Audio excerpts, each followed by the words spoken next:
The night sky above King's Landing was a bruised tapestry, veined with purple clouds that drifted like silent witnesses across the moon.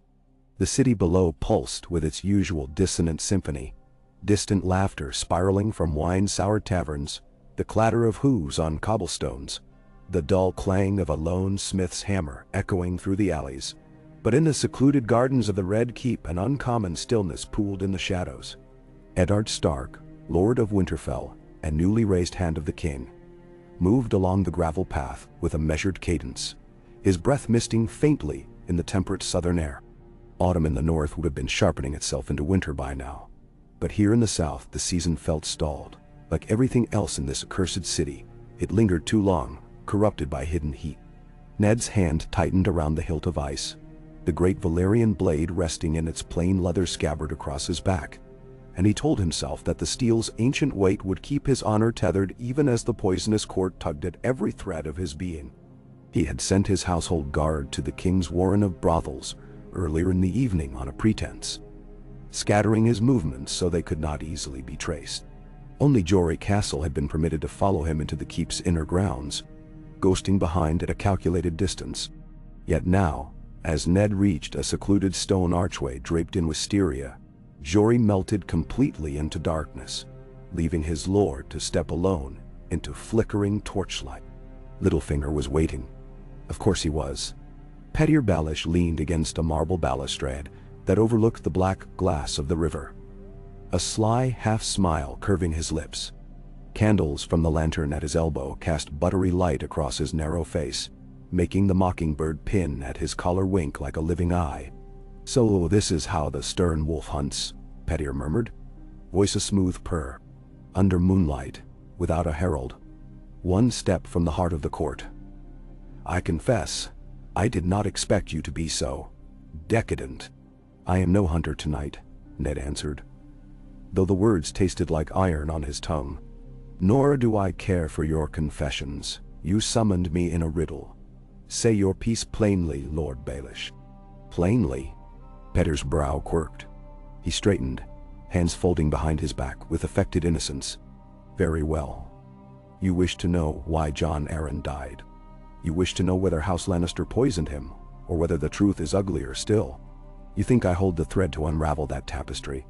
Alas, my lord, I merely hold a smaller secret. Jon Arryn was gathering knowledge about the bastards of your dear friend the king, knowledge he shared with me in confidence." Ned's eyes flicked to the shadows, sensing movement beyond, but finding only the restless sway of vines. This was the serpent's den. His instinct screamed caution, yet Arya's small face flashed in his mind, the way she had trembled on learning that her direwolf was condemned for the prince's vanity. He had bitten back his rage then for Robert's sake. Perhaps he had bitten it back too often. "I know of the bastards," Ned said. "If you imagine that will surprise me, you mistake the North for naivete. Tell me why Jon Arryn died." "Knowledge as ever," Petyr sighed theatrically. He prayed, and in prying he saw. He learned a lineage's true color, and painted his own death warrant. I warned him the truth is a coin too sharp to hold. He would not listen. And do you listen, Littlefinger?" Ned stepped closer, the torch between them throwing his shadow across Petyr's boots. "Or do you merely whisper half-truths and smile while others bleed?"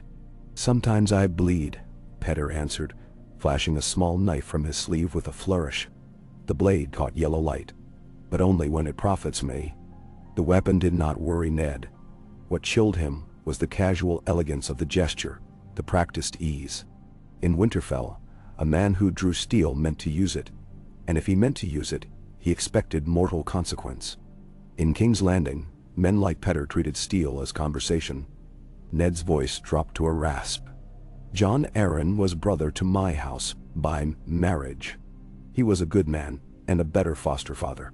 If you toy with his memory for sport." Petyr laughed softly, a breathy incredulity. "Oh, stark honor, it glimmers like snow in candlelight. Let us speak honestly, Eddard. Your honor is a noose you have tied about your own neck. Every step you take tightens the rope. Soon King's Landing will kick away the stool." The words struck deeper than a blade. Yet Ned studied Petyr's eyes and found something else there. faint nervous flickers beneath the practiced calm. The mockingbird was acting. Ned recalled Catelyn's warnings about Petyr's adolescent infatuation, how he had once bled in a duel for her favor. Catelyn believed Littlefinger harmless. Ned knew better. Obsession sharpened subtle knives. "I will not be your puppet," he said. "Tell me, did you have Jon Arryn killed?" A pause, delicate as spun glass. Then Petyr's smile widened. "No, my lord, but I know who did. And if you step aside, if you return north, forsake this viper's pit, perhaps I would whisper the name into your ear." Honor flared in Ned's chest. To turn tail now would be betrayal of Robert's trust and of the realm. He felt the wolf within howl. "I do not bargain with murderers." "Then you will die with them," Petyr said, knife tipping in a half shrug. "And worse, your daughters will drown in courtly intrigue after you're gone." Sansa is already half bewitched by Queen Cersei's honeyed words. Arya, wild wolf pups rarely survive the kennel. Heat roared through Ned's skull, drowning out reason. In a single stride he closed the gap, calloused fist battering Petyr's knife hand aside. Ice whispered free of its scabbard. The greatsword's dark metal shimmered, swallowing torchlight like a night sky wrought into steel.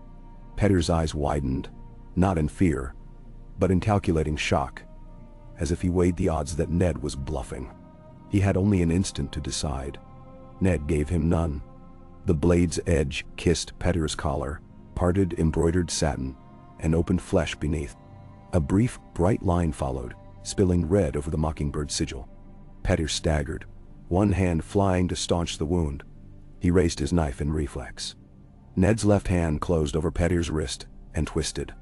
Bones cracked like dry twigs. The knife clattered to stone. "Mercy," Petyr wheezed, blood burbling. "You would murder me in the king's own garden. I would see justice done." Ned drove Ice's pommel into Petyr's sternum, knocking him to his knees. Moonlight washed the scene in argent serenity, at odds with a rushing pulse in Ned's ears. A memory of Bran's small voice floated from the past. "Can a man still be brave if he's afraid?" "Only when he is afraid, father." Ned's fear now was a wild animal thing. Fear for his children, for Robert's soul, for the realm he had sworn to protect. But beneath the fear lay cold certainty.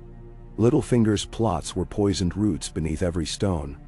Left unchecked, they would strangle the kingdom. Petyr coughed, speckling marble with red. "Think of Catelyn," he rasped. "She would not want." That name sealed the matter. Ned drove Ice downward with both hands. The stroke was swift, merciful. Valyrian steel sliced through flesh and bone as if through water. Petyr Baelish struck the gravel with a hushed crunch. His body toppled sideways, knees still bent, arms spilling open in a mock embrace. The torch sputtered once and went out, plunging the archway into half-shadow. Ned exhaled a long breath that tasted like frost, though the air was warm. He wiped ice clean on the dead man's cloak, feeling an ancient chill seep from the metal into his skin. The sword had known countless executions. It did not care whose blood stained it next. Ned's pulse steadied. His honor was not shattered, only tempered. Footsteps approached. Jory appeared at the edge of lantern light, gaze darting from Ned to the corpse. No words passed. Jory merely swallowed, then knelt beside the body to confirm what was already obvious. He rose, meeting Ned's eyes with grim approval. "No witnesses?" "None," Ned said, though even as he spoke he realized how thin that comfort was. In King's Landing, walls had ears and draperies had eyes. But what was done could not be spirit-bound to secrecy. He would face what storms followed. "We must move quickly. Find trusted men. The body must vanish before dawn." They wrapped Petyr in coarse canvas, stripping the mockingbird pin from his collar. Ned toyed with the jeweled brooch for a moment, then slid it into a pouch at his belt, unsure whether it would serve as evidence or warning. Together they hauled the bundle through narrow servant passages that wormed beneath the keep's belly, emerging at a forgotten postern gate overhanging the Blackwater's silent current.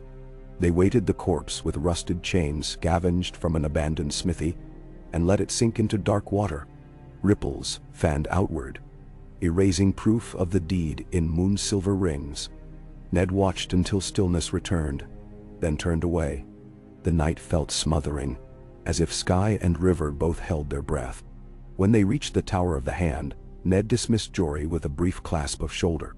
Dawn's edge had not yet brightened, but the horizon flickered with faint embers of rose. Inside his solar, Ned poured a cup of wine, though he had no taste for drink. He sat, elbows braced on the oak desk where John Arryn had once pored over family lineages. The ledger lay open still. Ned traced a finger over the inked name of Gendry Waters. Then, Myrcella Baratheon. The quill strokes seemed heavier now, as though each syllable bore weight enough to crack stone. He must inform Robert Otta. He must reckon with Cersei. He must shield his daughters from the viper pit that remained. Killing Littlefinger solved one threat, but exposed a score more. Pettyer's absence would be noted within hours. But Ned's calm did not shatter. For the first time since arriving in the capital, he felt something like northern clarity sweep through him. Brisk, bracing, and singularly focused. Tomorrow, he would act. Tonight he would carve a path through tangled lies with the only steel that mattered. Truth. Yet sleep eluded him. He sat in silence while torches guttered low, listening to distant waves slap the quay. His thoughts wandered to Winterfell's godswood, to the heart tree, and the slow creak of old boughs in ice-laden wind. He remembered Catelyn's laugh beneath falling snow, Robb's eager stride, Sansa's delicate stitches, Arya's fierce scowl, Bran's endless questions, Rickon's chubby fists clutching at his leg. Their faces kindled a warmth that the city could never steal. And with that warmth came resolve. Whatever tempests dawn might bring, he would meet them as the North had taught him, unbent, unbowed, and with clean steel. When light finally seeped through oiled parchment panes, it did so slowly, as if reluctant to expose the truths that night had wrought. Ned stood, rolling his shoulders to ease the stiffness of vigil. He donned a fresh surcoat emblazoned with the direwolf and belted ice across his back. Before he left the room, he reached into the pouch and withdrew Pettyer's mockingbird pin. He set it atop John Arryn's ledger, weighting the pages. A token of treachery conquered, evidence of a serpent's fang ripped clean. Let any who sought Pettyer ask where his sigil lay. The answer would reside in the same ink John Arryn died for. Outside, the Red Keep's corridors thrummed with awakening activity. Servants hurried with platters, pages with scrolls, guards with gossip. Ned walked among them, an island of stillness. Some nodded, some averted their eyes, sensing an unnamed tension radiating from the stern northern lord. Rumors would coalesce around that tension by midday. Rumors of shouts heard in the night, of a missing master of coin, of crimson droplets found on garden stones. Ned accepted that inevitability. He would anchor those rumors, in fact, before others twisted them. He reached the small council chamber. The chamber still empty save for Renly Baratheon, who lounged by the window reading dispatches. Renly glanced up, eyebrows arching at Ned's unannounced arrival. "You're early, Lord Stark. The council doesn't meet until noon." "There is grave business to discuss," Ned said, taking a seat opposite. "We will convene as soon as the others arrive." And Renly summoned Sir Barristan, not Sir Boros Blount. A flicker of curiosity lit Renly's eyes, but he nodded. "As you wish." Within the hour, Grand Maester Pycelle shuffled in, followed by Varys gliding like a pale ghost. Then Sir Barristan in gleaming white armor.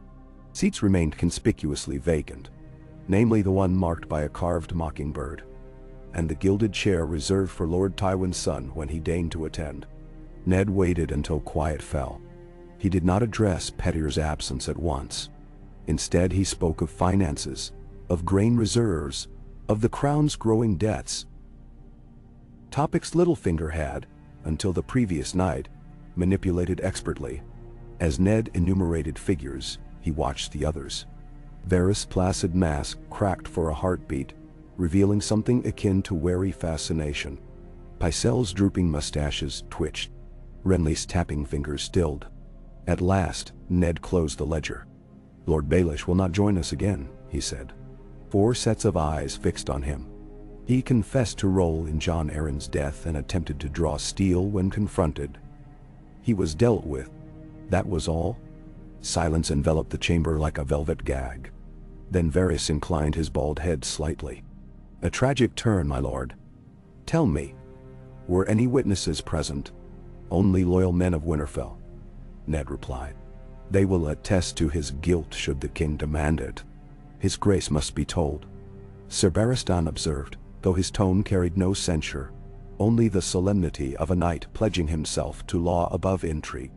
And the queen? I shall speak with them both. Ned rose. In the meantime, the realm's coin is without master. Until the king appoints a replacement, we must freeze certain expenditures. I have compiled recommendations. Maester War. Renly accepted the parchment Ned offered, eyes skimming. You move quickly, Lord Stark.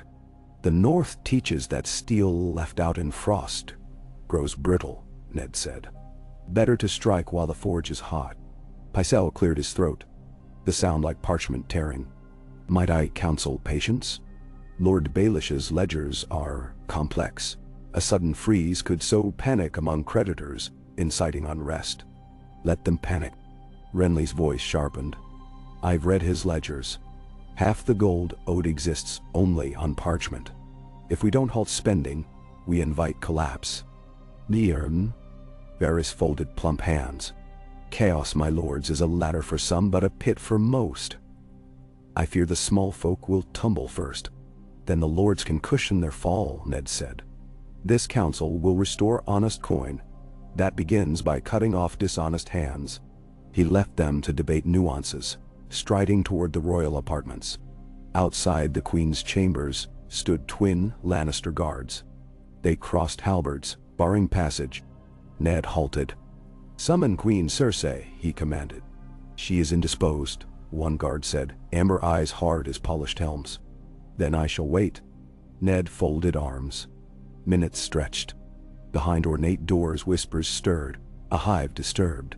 When the doors finally opened, Cersei emerged, draped in emerald silk, hair cascading in molten gold.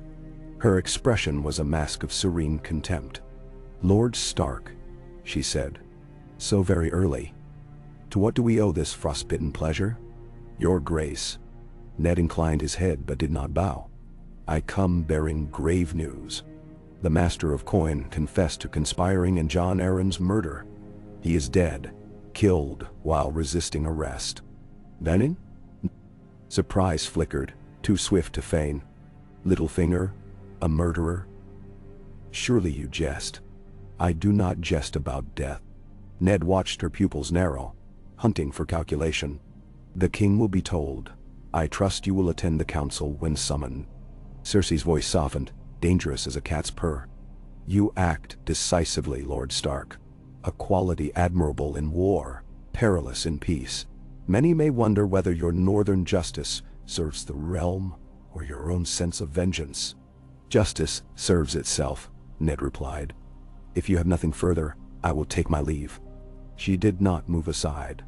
Tell me, Lord Stark, do you presume you now stand taller, without Baelish's counsel, whispering in the king's ear? Careful. Remove too many stones and the lion's den may collapse upon you. Her smile did not reach her eyes. But perhaps that is what you desire. I desire only the safety of the realm. Ned stepped past her, but as he did, she laid a hand lightly on his forearm. Soft, possessive. Then guard your daughters well, Cersei whispered. King's Landing is no place for wolves. Her fingernails pressed crescents into his skin before she withdrew. Ned strode on, jaw clenched. The threat was naked as the steel he had wielded hours before. Yet he felt no dread. Only a bracing certainty that the path ahead would demand more blood. Whether Lannister crimson or Stark scarlet, he could not say. Late morning sun glared white off the courtyard flagstones when Ned found Robert training with the Kingsguard. But the king's sweat-slick belly jounced beneath mail as he swung a dulled axe at Jaime Lannister, who parried effortlessly, golden hair ablaze. Robert saw Ned and broke into a grin, slapping Jaime's shoulder. Enough, Kingslayer. The hand looks as though he bears tidings darker than the stranger's breeches. He tossed the axe to a squire, wiping his brow. Come, Ned, walk with me. They crossed to a colonnade overlooking the inner bailey. Robert reeked of ale despite the early hour, but his eyes were keen. Ned recounted the night's events plainly, sparing no detail. Robert listened, lips pursed. When Ned finished, the king leaned against a pillar, plate creaking. 7 hells, he muttered. Petyr always was a slippery little eel, but murder? He spat. I trusted him with the realm's purse. John trusted him with his counsel. John died for that trust, Ned said. Robert scrubbed a hand through his beard. What would you have me do, old friend? Announce to the realm that the master of coin was a traitor? Half my bannermen owe him coin. Hell, I owe him coin. You owe the realm truth, Ned said. And you must appoint a man of honor to replace him. One unswayed by gold or flattery. Robert huffed. Honor. You and your honor. Very well. Stannis would suit the post if only he would return from Dragonstone. The king paced. Your doing shows you have iron in your spine, Stark.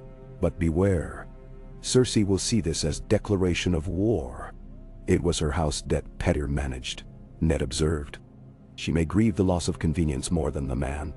Robert barked a bitter laugh. Grieve? She'll sharpen her claws and dig for my throat. Gods, I tire of her. Wine, wenches, and war. Those I understand. But these intrigues... He shook his head. Promise me, Ned. Promise you'll not let my children drown in them. Ned hesitated. The name scrawled beside Jon Arryn's last inquiries burned behind his eyes. Joffrey Baratheon. He almost spoke, but the words died, choked by loyalty. I will protect them, he said. Good. Robert clapped his shoulder, armor ringing. Then ride this storm with me. We'll weather it, as we always have. Yet Ned knew storms in the north. They could not be ridden, only endured. And some split trees to the root. That afternoon, ravens flew from the rookery bearing edicts. Expenditure freezes, the appointment of new collectors, summons for Stannis to return forthwith. Ned spent hours poring over Petyr's coded accounts. Aided by Maester Luwin's careful notes, Jon Arryn had scrawled. Each column revealed deeper rot. Coins siphoned into shell guilds. Bribes masked as keepsake loans. Shipments recorded but never delivered. By dusk Ned's head throbbed with numbers. He left the tower seeking fresh air, descending into the keep's sprawling courtyard. Torches flamed as the sun sank. He spotted Arya, practicing water dancing with Syrio near the stables. Her slim blade darting like sunlight on a stream. Watching her, Ned's heart eased. The world could not be wholly corrupt while courage still blossomed in children. Footsteps approached. Varys stood beside him, fingers steepled. A remarkable girl, the spider whispered. So fierce and unyielding. Ned kept his gaze on Arya. If you've come to lament your friend Littlefinger, you've mistaken your audience. Varys sighed. No lament, my lord. Only observation. You have severed a vital artery. Blood will flood places you may not expect. Malrohui. Then I will staunch it. Would that it were so simple. Varys shifted, robe rustling. You hold yourself like a northerner in a realm that runs on southern humors. Petyr's death creates vacuums. Others will jockey to fill them. Let them. Ned turned at last, meeting the eunuch's dark eyes. I will expose them as well. Varys inclined his head. You have a rare gift for decisive mercy, but one cannot behead every serpent in Sunspear by lone sword. I would offer a web of whispers to complement your steel. Then, I will not crawl through your tunnels of rumor. Perhaps yet your daughters walk the same halls where secrets coil. I would keep them safe. Ned's fists clenched. If any harm comes to them. Not from me, my lord. Varys' voice softened. I serve the realm, and the realm now trembles on knife edge. You have removed a cunning blade from the queen's sleeve. She will seek another. He paused, glancing toward the stables. Arya laughed, lunging at Syrio, who danced away. Protect the girl, and watch Sansa. Courtiers swarmed sweetness more eagerly than blood. Then, before Ned could reply, Varys melted into torchlit gloom. The wolf growled in Ned's chest. He crossed to Arya, offering gentle admonishment about foot placement. She rolled her eyes but adjusted, He ruffled her hair, ignoring her scowl. For a heartbeat, he felt peace. That night, as bells tolled the hour, Ned withdrew to his chambers. Sleep hovered just beyond reach when the door creaked open, and a slim silhouette slipped inside. Sansa stood in her nightdress, eyes wide. "Father," she whispered, "I had the most dreadful dream. Lady was calling for me, and I couldn't find her. Then the queen appeared and said I must learn to smile prettier, or she would send me away. Is it true? Will she send me away?" Ned's chest tightened around memories of Lady's unjust death. He opened his arms. Sansa hesitated only a moment before crossing the rug and curling against him like a child. Her auburn hair smelled of lavender. "No one will send you away," he murmured. "You are strong as you are kind. Remember that strength." "But I try so hard," she whispered, tears slipping onto his tunic. "I try to make her like me." "You do not need her liking. You need only your own grace." She sniffled. "Will you go home soon? To Winterfell?" Ned stroked her hair, staring into the dim fireplace where embers glowed like watchful eyes. "Soon, little bird," he promised, though the promise was fog-thin. "When the time is right." She slept in his bed that night, as Arya often had in their travels south. Ned lay awake, counting cracks in the ceiling, listening for phantom shouts beyond stone. The city felt suspended, as if every citizen sensed a missing heartbeat. At dawn, ravens arrived. Stannis had set sail. In Flea Bottom, bakeries shuttered because grain carts lacked coin. In the brothels, whispers spread that the Mockingbird's nest was empty. In the Red Keep, small folk speculated that the Hand had drawn blood.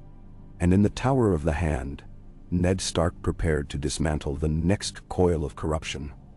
One careful stroke at a time. He donned armor beneath his cloak, feeling its reassuring weight. Ice was strapped across his back. He kissed Sansa's brow, ruffled Arya's hair, and walked out to greet a realm already shifting beneath his feet. The Game of Thrones had lost one player, but the board remained treacherous.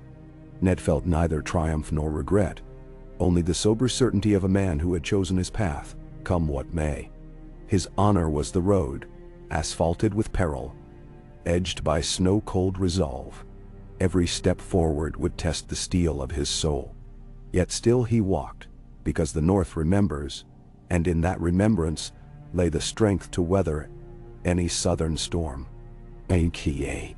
The river's slow thunder rolled beneath the ramparts as dawn spilled across King's Landing like molten copper, gilding every tiled roof and broken chimney, with an illusion of peace.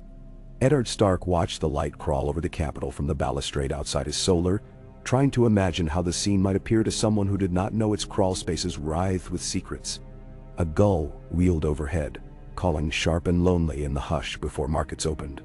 Ned could almost forget the weight of ice across his back, the smear of blood memory that no lavender soap could quite scour from the leather binding. Behind him, Maester Vyman, sent south when Luwin's letters pleaded for credibility, waited with quiet intent, clutching a sheaf of copied ledgers. Pettier Baelish would never again manipulate. Ned forced his gaze from the horizon and gestured for the maester to follow. Together they returned to the solar where a brazier crackled softly, beating back the chill that crept off the water at sunrise. The fire's resinous scent reminded Ned of pines and peat in the far north. Strange comfort in a place so soaked with rot. Vyman cleared his throat. "I have tallied the false accounts for 3 major guilds, my lord. As you suspected, they traced to shell companies registered through Pentoshi intermediaries." He laid neat parchment bundles across the desk. "If these sums are accurate, the crown owes coin that does not exist. And the gold that does exist belongs to men who will want repayment with interest." Ned rubbed his temples. "We will need to repudiate the false debt publicly, lest creditors riot." The maester hesitated. "If we do, we expose the fact that Baelish deceived not only the crown but also the Iron Bank. They may demand immediate restitution for negligence." "Let them," Ned said. "Better a swift wound than poison that festers. We will send envoys explaining the forgery and promising structured repayment. They will respect candor." Respect was a currency, Ned was certain still held value in Bravos, even if it seemed debased here. He sealed the parchment with gray wax, bearing the direwolf. As it cooled, he sensed the keep stirring awake beyond stone walls, booted strides, shouted orders, the brassy echo of horns as the city gates rolled wide. But underlying the bustle was a tremor of rumor. By nightfall, every brothel and blacksmith would know Baelish was missing, and speculation would breed like flies. He strapped on a cloak, left the solar, and motioned Jory Castle to his side. "Send word to Sir Barristan. I require an escort to the guild hall of the alchemists." "The pyromancers?" Jory's brow furrowed. "Begging your pardon, my lord, but what business have we with Wildfire?" "None yet," Ned answered, "but they hold sworn ledgers of crown arsenals. If Littlefinger siphoned coin to them, I must know." Jory bowed and hurried off. Ned descended the tower stairs. Halfway down, he nearly collided with Lord Renly, who was taking the steps 2 at a time, green cloak fluttering. Renly's handsome face shone with excitement that curdled after one look at Ned's expression. "You walk as though each stone hides a blade, Lord Stark. Only a fool walks otherwise in the Red Keep." Ned gestured for Renly to match pace. They strode together through pillared halls now bright with lamplight. "Has word come from Dragonstone?" "A raven arrived at dawn. Stannis means to be here within the fortnight." Renly's smile held a glimmer of shrewd amusement. He did not sound pleased to hear he was to trade sea winds for royal arithmetic. Ned allowed himself a thin smile. "Stannis' displeasure is a reliable thing. One can build a wall upon it. Until he arrives, I will oversee the coin." "No, Mistars." Renly inclined his head, but a somberness lingered in his eyes. "There's talk afoot already. Whispers that you slew Baelish to erase debts the crown owed the north. That you mean to fill the coffers with northern silver. I expected worse." Ned halted before the arched doors that led to a sunlit courtyard, turning to face the young Baratheon. "Will you spread truth when tongues wag?" Renly's shoulders lifted in a casual shrug that reminded Ned painfully of Robert in their youth. "I like my truths with proof, Lord Stark. Produce the proof, and I will lay it before every lordling from here to the arbor." "In time," Ned said. "For now, watch your brother. Baelish's loss leaves Cersei unbalanced, and an unbalanced lion strikes wildest." Renly's answering nod was crisp. He pivoted away, cloak swirling, already conjuring a plan Ned suspected would involve feasts and laughing eyes. Renly's preferred armor. Outside, the courtyard teemed. Pages hurried to training yards, and small folk servants lugged wicker hampers of linen beneath the eyes of Lannister guards, posted at every archway. The crimson and gold of the lions felt more numerous than yesterday. Cersei had doubled watches.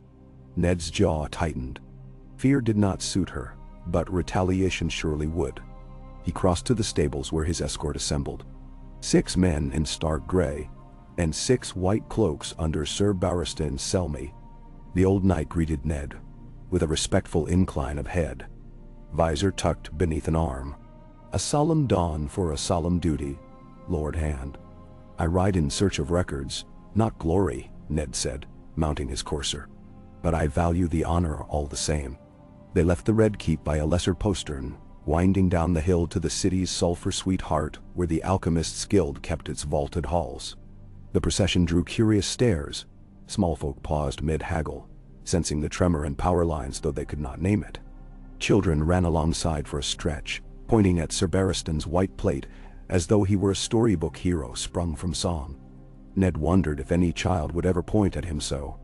The Guildhall rose like a molting scarab amid soot-stained shops, its jade-green dome patched by decades of scorch marks, scars from experiments gone awry. Inside, the air was thick with acrid promise. The pyromancer Howland greeted Ned with florid bows and directed them past copper vats that hissed faintly. Ned asked questions. Helene produced scrolls. Long rows of ciphers detailed shipments, weights, payments. Ned examined columns where gold supposed to come from the master of coin, instead listed, "In kind, per prior arrangement." He pointed. What did Baelish offer in kind? Helene's oily smile faltered. "Ah, certain secrets of the court, my lord. Names of men who might, should war come." Welcome Wildfire to their service. Names. Ned tasted bile. Show me. Halling hesitated, but at Ned's unwavering glare, he fetched a smaller ledger. There, scrawled in meticulous script, was a list. Tyrell bannermen, minor riverlords, even 1 or 2 Stormlander knights. Men Baelish believed might rise against the crown if properly bribed with the smell of victory. The pyromancers had accepted such gossip as payment, dreaming of expanded patronage. Ned shut the ledger harder than he meant to. This was treason. You will copy each name twice, 1 list for the king, 1 sealed for me. Then you will strike these entries from your accounts and record the debt as forgiven by order of the hand. The crown will owe you for product delivered, not poison bartered. Halling bowed so low his nose nearly brushed the rushes. At once, my lord. Back in the street, sunlight had red-shifted to something harsher. Market cries had gained an edge. Near the fishmonger's square, a knot of small folk shouted over the price of river eels, and Ned caught the word Baelish spat with oaths. The rumor spread quickly indeed. By the time they threaded uphill to the Red Keep's gates, sweat glazed necks beneath mail. Sir Barristan peeled away to deliver his own report to the Kingsguard, leaving Ned to climb the Tower of the Hand, alone. He found Wyman waiting with fresh dispatches. From White Harbor, my lord. Lord Wyman offers grain shipments in exchange for fair tariffs. Bless the manderly fattest of hearts, Ned muttered. Right acceptance. 10% reduction on southern levies for timely arrival. As Vyman scribbled, a rap sounded at the door. Jory admitted Sandor Clegane, the hound, half shadowing the corridor with his bulk. The burn-scarred knight looked wary, more than usual. Prince Joffrey seeks audience, Lord Stark. Says it's urgent. Urgent. Ned straightened, sharing a glance with Vyman. Cersei's hand, no doubt. Show him to the council solar. When he arrived, Joffrey stood rigid before the long table, hands clasped behind his back like a soldier aping posture. Clegane lounged against a column, sharpening his longsword with slow strokes. The grate of stone on steel punctuated the tense silence. My prince, Ned said, offering a formal bow. Joffrey dipped his chin in return, but his eyes glittered with a brittle hardness that belied the courtesy. You killed Lord Baelish, Joffrey said, voice cracking at the edge where boyish pitch met man's anger. Mother says it was murder. I defended myself against a confessed traitor. Ned replied, calm as ice flow. Hey, Drew First Steel. Mother says you overstep your station. That only the king may order an execution. Then, the king entrusted me justice when he named me hand. Yet I should have taken Baelish alive, that is true. His resistance was swift. Ned met the prince's stare. You have my apology for failing to present him for trial.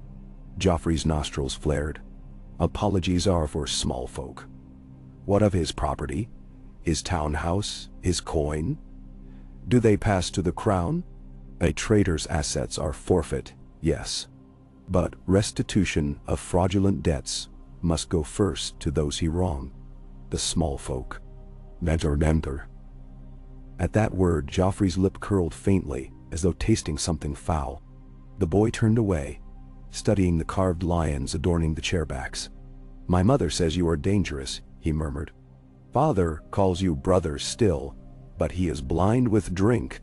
Joffrey pivoted, sudden as a whip. Should I fear you, Lord Stark? You should fear anyone who serves the realm, Ned said, if you intend to do it harm. The hound chuckled, low and rasping. Joffrey's cheeks flushed. For an instant Ned wondered whether the boy might order his knight to strike, but Joffrey only straightened his shoulders. The throne will remember. He stalked from the room. Clegane gave Ned one unreadable look before following. As the echoes died, Ned exhaled slowly. He understood now why Robert's temper frayed whenever the boy spoke. Joffrey's arrogance was a blade Robert had no strength to blunt. Ned prayed Sansa could still see the prince beneath the barbs, though doubt wormed in. Late afternoon brought Stannis Raven's sent second letter. A terse line. Sailing past Griffith's roost. Baratheon honor endures. Stannis. ... Ned read it thrice, hearing the creak of old leather integrity. Stannis would land bristling with suspicion, but that suspicion might yet save them all. That night, Ned dined in private with his daughters. Sansa's eyes were puffy from tears she refused to acknowledge, yet she recounted each detail of the Queen's invitation to ride in the royal litter to Sept Beller. She said the city should see a future queen at prayer. Sansa whispered, voice quavering with both awe and dread. Ned exchanged a glance with Arya, who rolled her eyes so hard they nearly clacked. Poisoned prayers, she muttered. Enough, Ned said gently. He reached across the table, squeezed Sansa's trembling hand. You will ride because refusing would insult the faith. But you will take Septa Mordain and 2 of my guards, and you will not leave the Sept until I collect you. Sansa nodded, relief mingling with disappointment. Arya pushed boiled carrots around her plate, clearly itching to volunteer as sword-bearing chaperone. Ned decided against forbidding the notion outright. Better she train under eyes he trusted than roam the city chasing cats. When the girls retired, Ned lingered in the candlelit hall, finishing a cup of watered wine. Jory entered with Torrhen Karstark, a tall, rangy youth Ned had sent south to learn court discipline. They bore grim news. A gold cloak, one of the city watch, had been found gutted near the mud gate. Witnesses whispered he had carried a sealed letter, meant for the Lannister barracks. The seal? A mockingbird. Littlefinger's ghosts already stir, Ned muttered. Karstark offered the blood-stained parchment. Ned broke the seal. Inside, a simple message in tidy script. The wolf snaps his own chain. Shackle his pups while he sleeps. Ned's vision tunneled. He breathed slowly until his pulse quieted. We double watches at my daughter's doors. No one enters their chambers without my leave. If lions or mockingbirds seek my children, they will meet northern steel. Jory and Karstark nodded, hands brushing sword hilts. They whisked away to relay orders. Alone again, Ned felt the shadow of his choice stretch, long and cold. Killing Baelish had been justice, but justice made orphans of lies, and orphans often grew into vengeance. In the deep pocket of night, Ned dreamed. He walked Winterfell's godswood, but the weirwood eyes bled black sap, and the heart tree's mouth opened to speak in Littlefinger's voice. You cannot prune one branch and spare the rot. You must burn the grove. Ned woke, heart hammering, blanket tangled at his feet. Smoke from the brazier sighed, twisting shapes that looked like mockingbirds before they vanished. The day of Sansa's Sept visit dawned crisp. Ned escorted her to the Red Keep's main courtyard, where the Queen's litter waited, white stallions pawing stone. Cersei emerged in a robe of mourning black. Mourning Baelish, perhaps, or mourning the ease with which she once guided Robert's purse. She greeted Sansa with soft affection, but when her lion green gaze flicked to Ned, it smoldered like wildfire in a jar.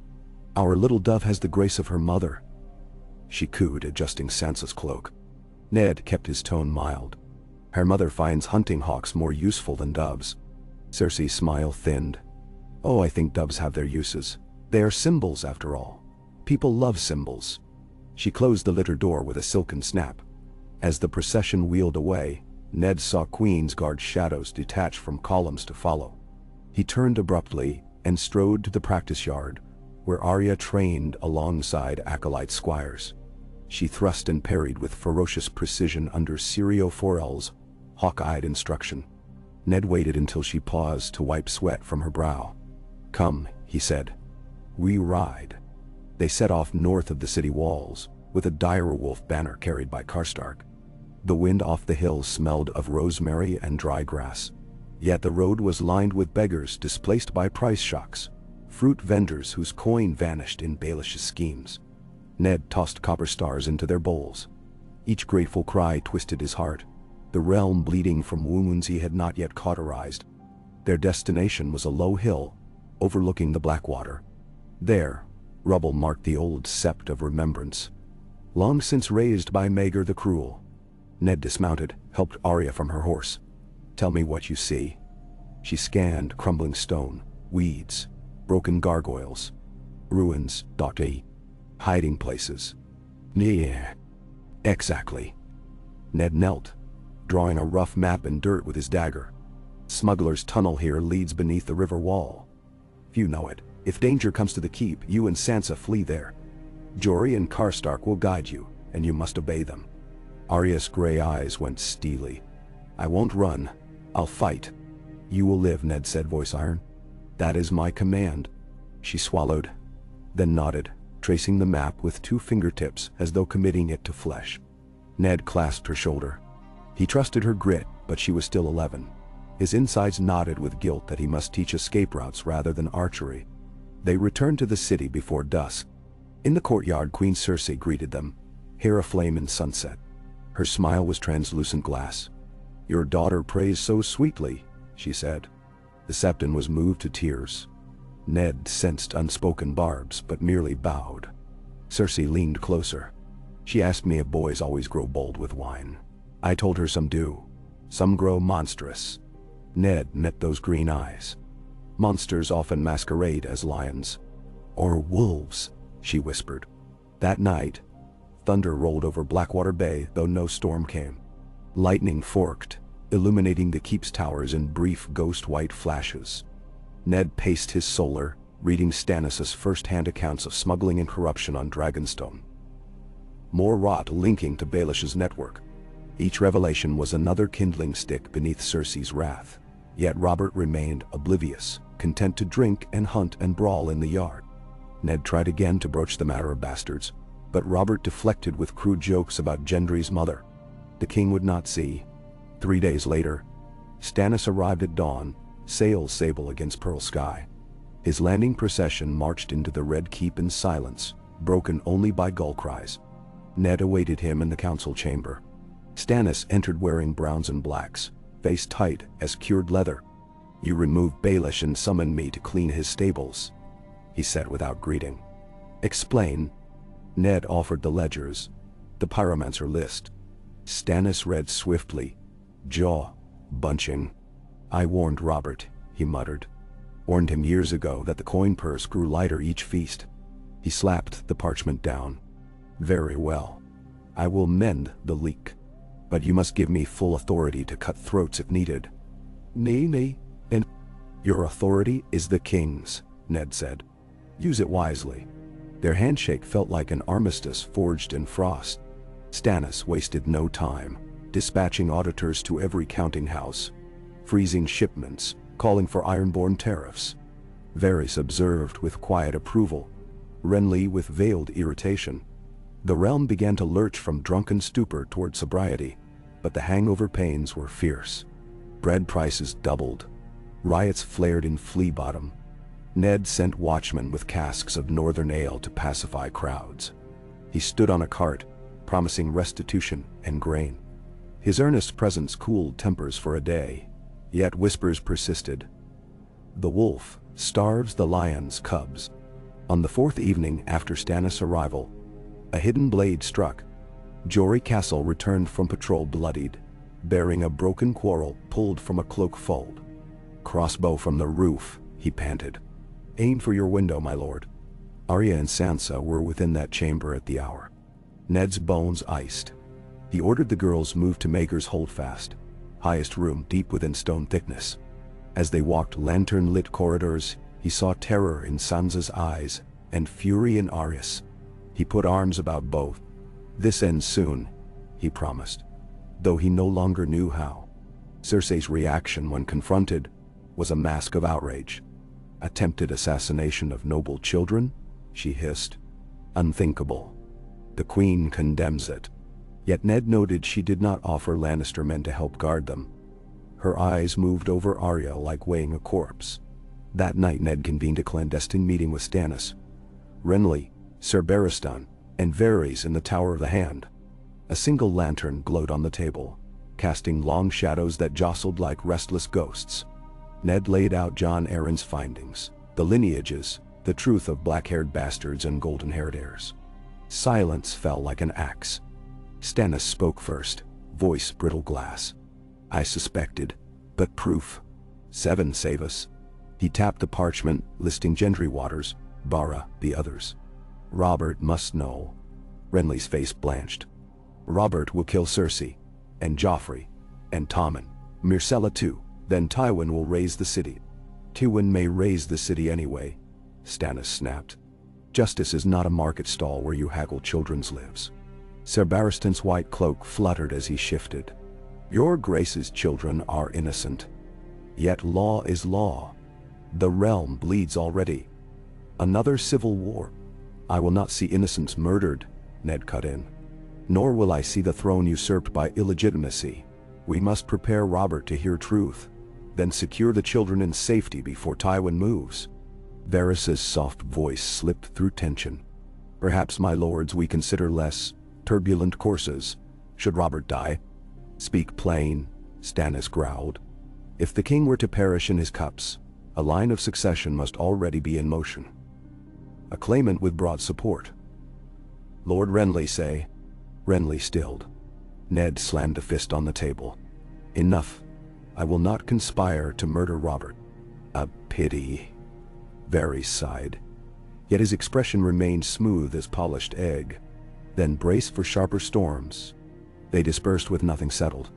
Ned stared at the flickering lantern until dawn, hearing in his mind the Godswood's wind and Cat's voice telling him honor sometimes requires bending. But bend too far, and you break. At midday, Robert hunted boar beyond the Kingswood. Ned nearly forbade it, but the king's stubborn grin reminded him of cliffs and tides, immovable. Instead, he doubled the escort and dispatched Ser Barristan after them. The council convened without the king, finalizing Stannis' authority over royal coin. As Ned signed the decree, a squire burst in, cloak mud-splattered. Riders from the hunt, he gasped. The king is wounded. Ned's chair toppled behind him. He ran the corridors like a younger man, heart-pounding. They brought Robert through the gates at twilight on a litter, boar tusk still embedded in his side. Wine stench rose from torn leathers. Blood seeped through fingers, failing to stanch it. Maesters swarmed, but one look told Ned the cut was mortal. Robert gripped his hand. Old friend, he whispered, breaths bubbling red. Tell them the boy Joff should reign. Swear it. Ned swallowed bitter grief. Rest easy. We will care for the realm. Robert's eyes glazed.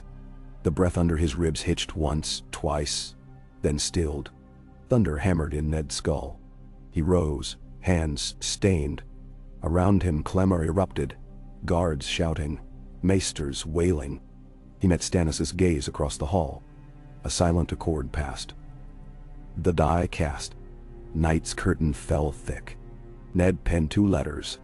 One to Stannis, naming him rightful heir, sealed with the hand sigil. Another to Ser Barristan, commanding him to guard the royal children from harm. He dispatched Karstark to deliver these under cloak of darkness. Then he summoned Renly. Leave the city with whatever men you trust. Take Sansa and Arya to Storm's End.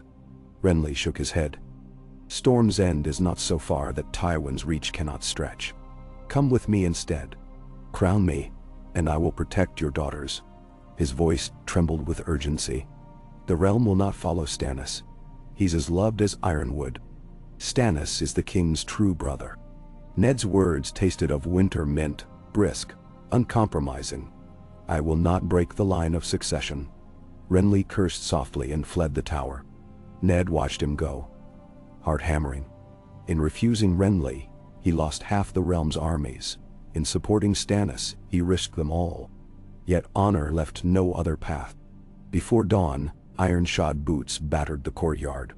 Lannister banners streamed on midnight wind. Jaime Lannister rode at their head, golden hair unhelmed. Ned descended stone stairs to meet him. They stopped 10 paces apart, torches flaring around them. The king is dead, Jaime said, voice smooth as polished gold. Long live the king. King Robert named me regent in his stead, Ned answered, holding up a sealed scroll. Ser Barristan is witness. I summon you to pledge sword to King Stannis. Jaime laughed cold. Your parchment means nothing. My nephew Joffrey sits the Iron Throne, this very moment, guided by his mother. He leaned forward in the saddle. Step aside, Stark, and you may keep your head, else it will hang beside your birdkeeper. Men behind him shifted lances. Over Ned's shoulder, gray-clad guards assembled, outnumbered 4-1. Ned drew ice. The Valyrian steel sang hunger. Jaime's eyes narrowed in something like admiration. "I would spare you," he said. "But lions must eat." Before blades clashed, hoofbeats thundered from the king's road. A horn blew. Baratheon stag.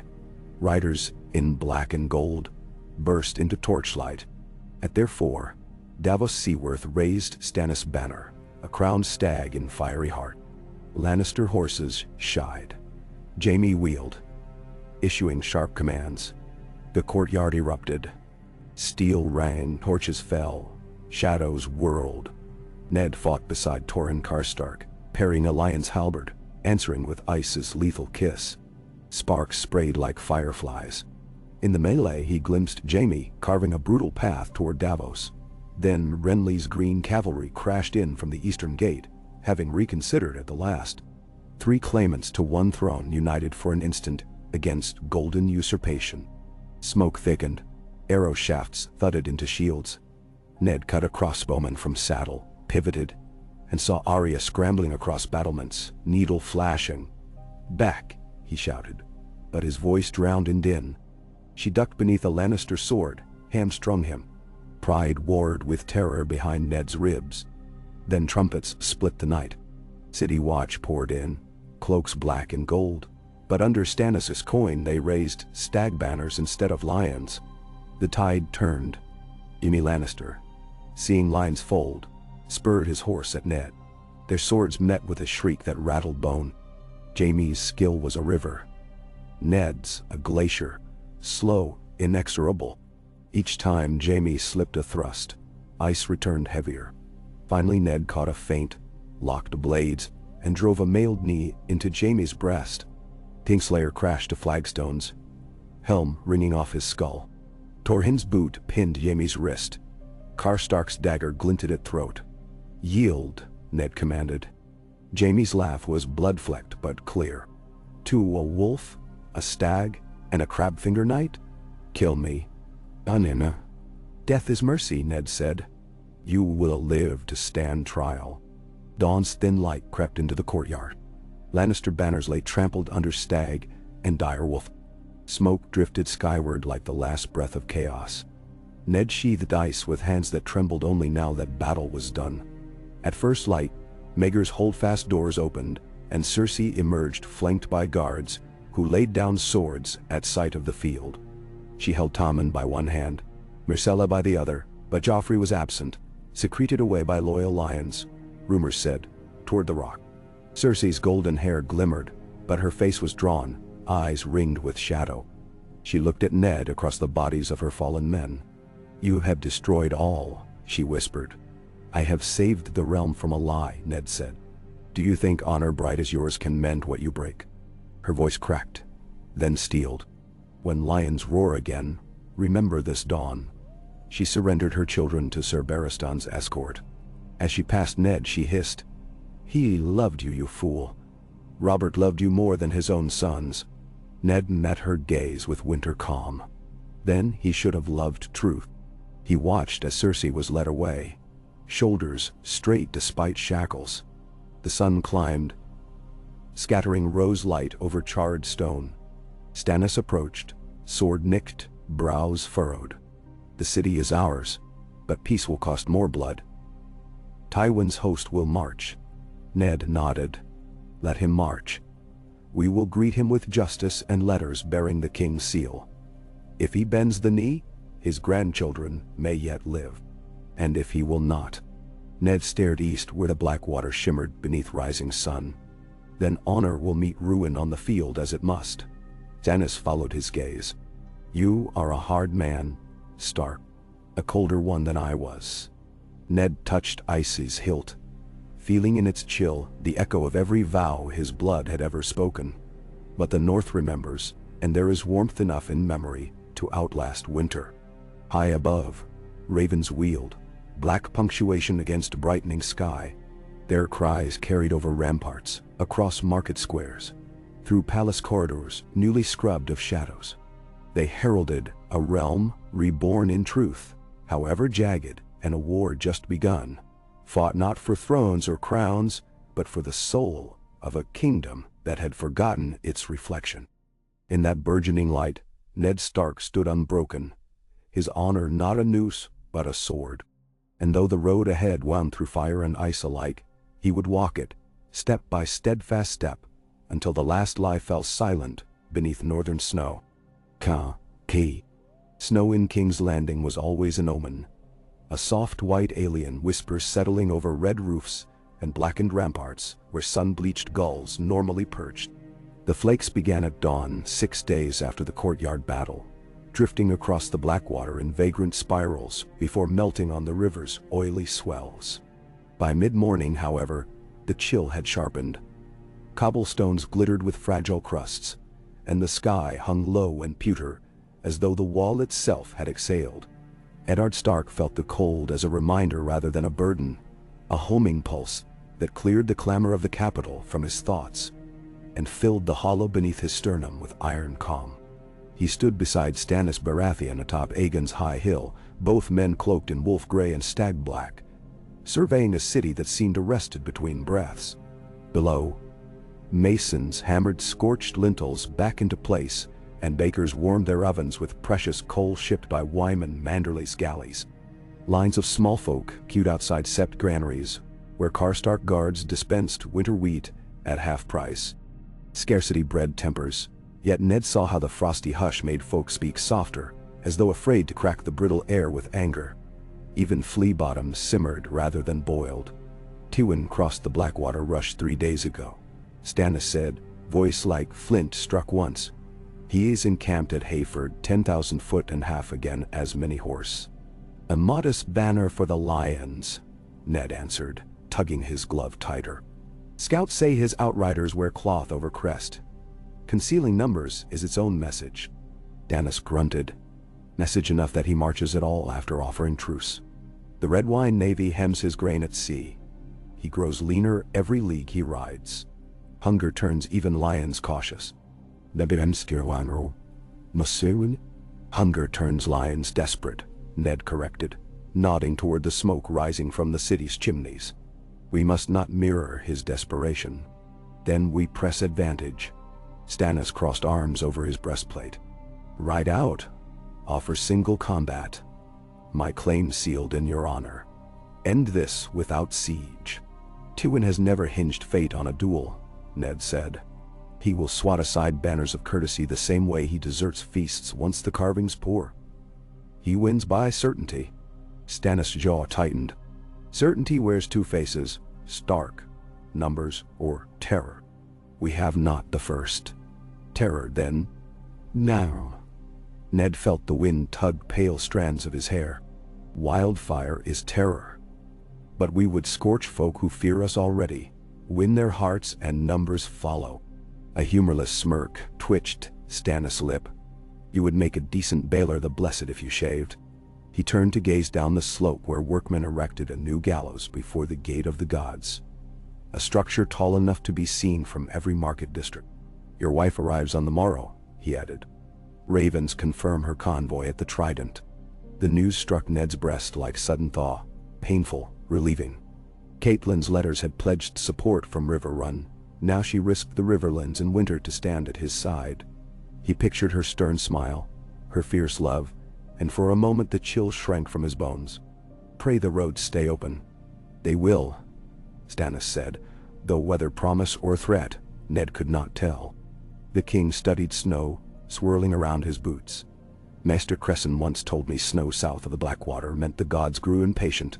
I thought him fool. Now I wonder if the 7 freeze their blood until men bend. Then what? Men bend or men break, Ned murmured. The gods watch all the same. They descended the icy steps to the Queen's ballroom, repurposed as council hall, while masons shored up the Tower of the Hand's charred eaves. Renly waited within, draped in jade velvet that clashed conspicuously with the sober hues favored since Robert's death. A braided circlet of gold pressed his sable hair, light from braziers winked across its stag antler points. He rose when Ned and Stannis entered, his smile neat and quick. Snow already? I had hoped to postpone winter until after the tourneys. Menenhano. Stannis' scowl deepened. There will be no tourney until Tywin kneels. Renly spread hands. Desperate times call for merry hearts, brother. Let the city see us laugh, and they'll forget the lion claws at the gate. Let them remember, and they will sharpen spears, Stannis retorted. Ned stepped between. We require both spears and laughter. The small folk must believe this city still breathes more than fear. He gestured to parchment on the table. Hence my decree for open markets at dawn feast, thrice weekly. Grain at fair cost. Songs and dice permitted after sundown, so long as fists stay sheathed. Renly, your sworn lads can police gaming stalls. Done. Renly's eyebrows lifted. Make the merry watchman. Done. We'll dance with cudgels if need be. Stannis grunted approval, too brusque to appear grudging. They fell to business. Davos' latest tally of harbor chains. Maester Vyman's account of dwindling salt stores. Varys' elusive notes on Dornish envoys. Curious about the upheaval. The spider himself stood silent in the shadows, candle glow limning his hairless skull. He watched as a man might watch high tide, resigned, appraising. When at last Ned closed the ledger, Varys drifted forth. Another matter, my lords. Ravens from the Eyrie. His soft voice carried underneath the rafters like velvet drawn across wood.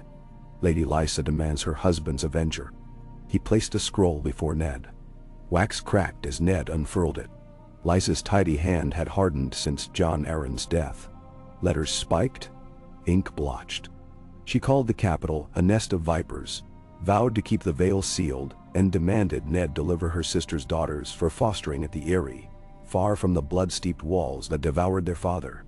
She numbered Catelyn's approach folly, Stannis' claim heresy, and Stark's unwelcome. Until the moon's pale gate pardons the sun. Ned folded the message, heartbeat heavy. Fear, not spite, drove Lysa. But fear could break alliances faster than swords. We will not send my daughters, he said. Tell Lysa the realm expects the Vale's loyalty. If she will not ride, she may at least open her granaries to the lords who did. Varys bowed. A bird shall carry your gentle insistence. Renly scoffed. Gentle birds seldom pierce stone sentries. The Vale hides behind mountains and madness. Madness indeed. Ned pictured Lysa clutching little Robert Arryn as though the child might melt like snow. Grief could twist love into iron cages. He hoped Kat's presence in the capital would persuade her sister otherwise. Yet distance carved rumors deeper than reason carved truth. Council concluded and torches sputtered. Ned visited the cellars beneath Maegor's holdfast, where Jaime Lannister paced a narrow cell, hair dulled by candleless gloom. Guards snapped to attention as Ned approached. Jaime regarded the hand with a wolfish grin. Come to parade your honor where no one can see, Stark? I came to ask a question, Ned replied. Only one? I expected an inquest. Jaime leaned against the stone, manacled wrists rattling. Ask. Did you know of your sister's poison letter? The threat upon my children? Jaime's grin faded by fractions. Cersei writes many letters. I make it habit not to read them. They didn't paw. Yet you wrote at her command. I wrote at my father's. Jaime's voice cooled. Cersei is mother to cubs, claws as nature gave her. Would you not rend throat for your pups? I would. Ned stepped closer. Yet you kneel now, and she is in chains. Who will rend for you? Tywin, Jaime said simply. Eyes bright as burnished brass in dim torchlight. Ned studied him, searching for cracks in arrogance. He found only a lonely glint, like a sword kept honed though seldom drawn. Turning away, Ned tightened his cloak again, the dungeon chill. Your father will not find a city eager to bleed. Pray he bends. I pray for villains to confess and maids to remain pure. Jaime called after him. We share futile prayers. Outside the cellars, the snowfall thickened, dusting Ned's brows as he crossed to Maegor's holdfast. Guards let him through a heavy oak door barred with iron. Inside, a hearth blazed high. Sansa perched by its glow, embroidering. Arya sprawled across a bearskin. needlepoint abandoned for a small whittled wolf whose wooden fangs she perfected with a paring knife. They looked up at his entrance. Sansa's relief gentle, Arya's bright with questions. "Any word of mother?" Arya asked before Ned could shed cloak. Her knife hovered mid-chip. "Ate the trident," Ned said. "On the morrow, if roads hold." He ruffled Arya's tousled hair and crossed to kiss Sansa's brow. She smiled, though the faint bruise of worry lingered beneath her eyes. He sat between them and listened as they described lessons. Dancing steps with Septa Mordain, Sansa graceful, Arya hopeless. Archery practice with Jory. Arya boasted she nicked Hayford's sigil at 50 paces. And letters to Robb and Bran unanswered due to storms across Moat Cailin. Ned described snowflakes on black water, how they melted on armor but clung to hedges, and watched awe kindle in Sansa's gaze. "I've never seen snow linger," she whispered. "You will," Ned promised. "The North will call us home again." Yet even as he spoke, the word home felt hazy. Winterfell remained fortress of his heart, but storm clouds gathered stronger here. Night deepened. After the girls slept, Ned lingered by their door until the corridor torches drooped low, then went to the rookery. Snow whirled through broken panes, coating ledges. Maester Vyman waited with twin scrolls bound in black ribbon. One to River Run, urging Hoster Tully to march banners east. One to Winterfell, commanding Robb to ready the north for possible invasion. Wildlings stirred, Ravens said, and the wall needed men. Ned sealed each with gray wax, his signet sinking into cold, pliant pools. The ravens flapped into the storm, black arrows vanishing into gray. Morning dawned white and brittle.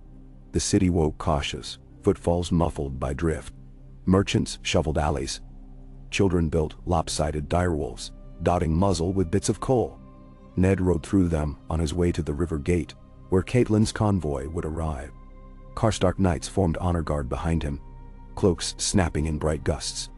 Atop the rampart, Ned scanned the King's Road stretching north.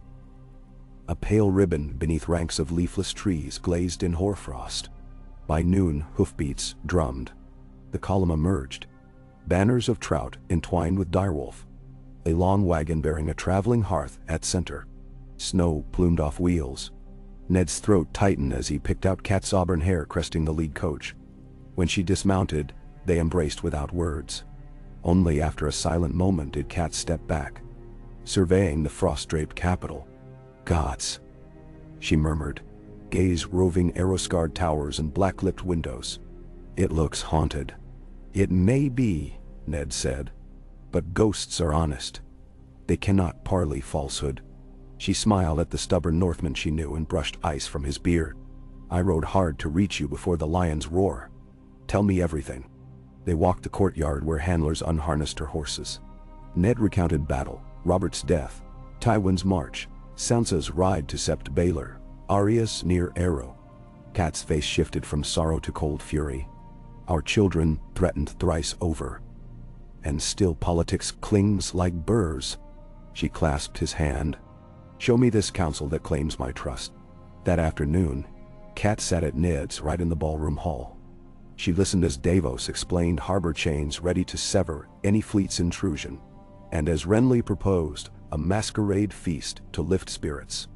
She murmured assent to Vyman's numbers, frowning at deficit lines. When Stannis outlined his defensive square, barbicans bristling with scorpions, wildfire kegs at narrow streets, she interjected practical questions from years holding Winterfell's strongpoints. How many archers per gangway? Which cisterns feed the wells near Gate of the Gods? Stannis, to Ned's surprise, answered her with respect. Yet friction quickened when Renly broached succession once more. "We must think long-term," he said, fingers drumming the table. "Your grace, your claim is righteous, but many lords recall jousts where Stannis smiles twice a decade. They want a king who banquets, not broods." He flashed a grin. "Happily, the realm may have both. Crown me, and you rule coin and law as hand. Songs will sing of two brothers wielding one scepter." Stannis' chair creaked as he leaned forward. "Songs cannot bury treason, Renly. Our brother named me heir, not you. Yield your fantasies." Renly's smile chilled. I will yield when Tywin does. Catelyn's palm rose. Enough.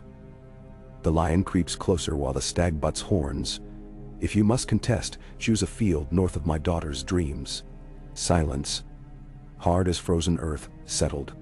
Renly exhaled, nodded once to Cat, then to Ned. The lady speaks truth.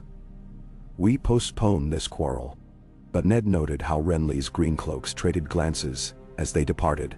Glances sharp as new whetted blades. That night, candlelight traced Cat's features as they lay together in Ned's tower chamber. Outside, snowflakes still spiraled like pale fireflies. She rested her cheek on his chest, listening to heartbeats. Robb writes he trains twice daily, she whispered. He thinks war glorious. All boys do until first sword slip. Ned stroked her hair. He will lead if needed, but I pray need never comes. Cat shifted to look at him. Pray, yes. But send him counsel. He respects you above all. Tell him, war means ruined harvests, burned villages, widows who never hear songs again. I will. Ned drew a breath, tracing calloused thumb along her knuckles. And Bran? He dreams of flying, Cat said, eyes shining. Maester Luwin says his mind ranges where legs cannot. I fear the height. But he smiles again. Ned closed eyes in gratitude. Perhaps ghost wings bear him beyond walls we build. Let wings bear us all, Cat murmured. Sleep claimed them lightly, waking at each breeze, tapping shutter. On third such stirring, a horn blast rolled over the keep. One long note, doubled. Alarm. Ned leapt. Sword unsheathed. Cat snatched cloak. Dawn dab.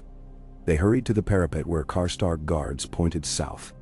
Torches flickered along the city walls. Silhouettes jabbed spears skyward. Beyond, on the Kingswood's edge, thousands of lights bobbed. A sea of lanterns weaving through snow-dusted pines. Tywin Lannister's host had broken camp and advanced by night. Stannis joined Ned atop the wall, moments later. A black fury inside mail. He marches under darkness, the old fox. Cat stiffened as cold wind knifed across battlements. Ned noted horns echoing distant, Tywin's outriders probing for gaps. Dawn's first ember crested the treetops, revealing the host fully. Golden lions emblazoned breastplates. Crimson pennants cracked in sudden gusts. Ziga towers, banded in iron, rolled behind an armored vanguard thick as locusts swarm. Ned's stomach tightened, but he also saw their horses' lean ribs, frost-dulled cloaks, thin ranks where sickness or desertion had bitten. Hunger indeed. A cry echoed. Envoy. A single rider cantered toward the gate of the gods, white flag raised. Ned descended with Stannis to meet him inside the barbican. Snowflakes whirled through arrow slits. The envoy dismounted, slid back cloak to reveal Kevan Lannister, Tywin's brother, silver-haired, eyes solemn. He bowed. Lord Hand. Your Grace, Lady Stark. His breath smoked. Lord Tywin offers parley at midday in sight of both armies. 10 men each, unarmed save words. Stannis folded arms. Words forge blades keener than steel some days. And duller, Kevan said. Choose. Ned exchanged glance with Cat, her nod crisp, and with Stannis, whose eyes shone flint but yielded. Midday, Ned said. By the King's Gate field. Kevan bowed, remounted, and returned to the Golden Tide. Preparations consumed hours. Ned selected his 9. Stannis, Cat, Davos, Renly, Ser Barristan, Maester Vyman, Varys, Lord Royce newly arrived with Vale Knights, though Lysa forbade host, he came as mediator, and Jory Castle. Stannis bristled at allowing Varys but conceded information was currency. Snow ceased, just as the sun climbed silver behind veils of cloud. The parley field lay a furlong outside the walls, blanketed white, unmarred. 2 pavilions faced one another separated by a trestle table. Tywin arrived astride a red stallion armored in golden scale. He dismounted with measured grace, crimson cloak sweeping snow. Jaime's absence at his side seemed a shadow gap. Yet Sir Adam Marbrand and Grand Maester Pacell flanked him, along with Gregor Clegane. Yea, mountain even snow could not humble. Ned met Tywin's gaze across the table. Those pale green eyes were molten coins hammered flat. Value, weight, and cold beyond age. Tywin spoke first. Lord Stark.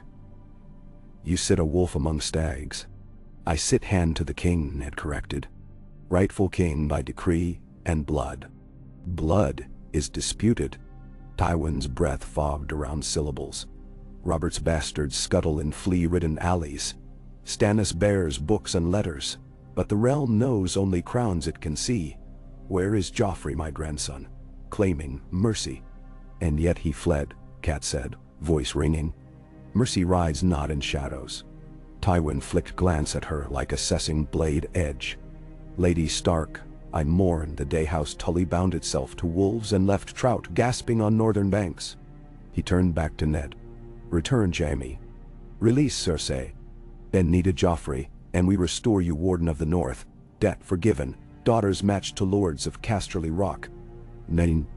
Cat's laugh cracked the hush. Matches forged with blood still dripping? You presume we barter souls for silk? Tywin's jaw tightened fractionally. I presume reason. War starves peasants faster than lions. My host grows lean. Yours grows desperate. But gold feeds armies even in snow. With river runs fall, river run stands, Cat snapped. And river lords gather as one headwater. Raining upon river, your host will drown. Stannis stepped forward. Enough barter. Lord Tywin, before you stands your king. Kneel now, and you retain lands and gold. Refuse, and we declare you traitor. Naaman. Silence settled thick as falling flake. Gregor Clegane's gauntlet flexed. Pycelle shivered inside Master's chain. Tywin's eyes moved over faces, calculating. Then he spoke, quiet and terrible. I have knelt twice in my life. Never again. He drew parchment from cloak, unrolled. Edicts signed by Joffrey of houses Baratheon and Lannister, first of his name. The hand Eddard Stark to stand accused of regicide and treason. Stannis and Renly Baratheon declared pretenders. Bounty upon the traitor Robb Stark. Davos slammed fist on table, sending snow scudding. Words of a boy hiding at Lannisport. Tywin's gaze flicked to Davos, dismissed him as gnats. Parley is concluded, he said, rolling parchment. When the sun sets, lions feed. He turned, cloak billowing, snow swirling around his boots like smoke. Gregor followed, heavy as thunder. Ned stared after them, heart thrumming cold and sure. He felt the moment click into fate, iron doors slamming behind mercy. There would be war indeed. Back in the keep, they convened urgent council. Defensive lines set. Supplies rationed. Ravens to every bannerman. Renly volunteered to ride south with 50 knights to rally Stormlords still undecided. Stannis forbade it, but Cat persuaded. Loose rope may snare stray cattle. Renly clasped Ned's forearm before departure, green eyes bright. If I fail, carve a merry epitaph. He winked at Cat, who shook her head smiling despite dread. Night fell under violet clouds. Torches glowed along battlements. Archers melted tallow onto bowstrings for frost. Ned walked wall-tops, praising men by name, the way Winterfell lords had before first snows. He paused often to watch Tywin's campfires kindle the horizon. Hundreds of scattered stars in black field, mirroring the skies in different constellations. At the gate of the gods, he found Arya perched on Merlon stone, snow in hair, needle across knees. She saluted him with the blade's point. When they come, I'll be ready. You'll be with Sansa in Maegor's holdfast, he said. Arya scowled. I can fight. You can live, Ned answered. That is the fight we ask. Below, a horn sounded once. Tywin's challenge. Moments later, a second answered from Rivergate. House Frey banners arriving for the crown.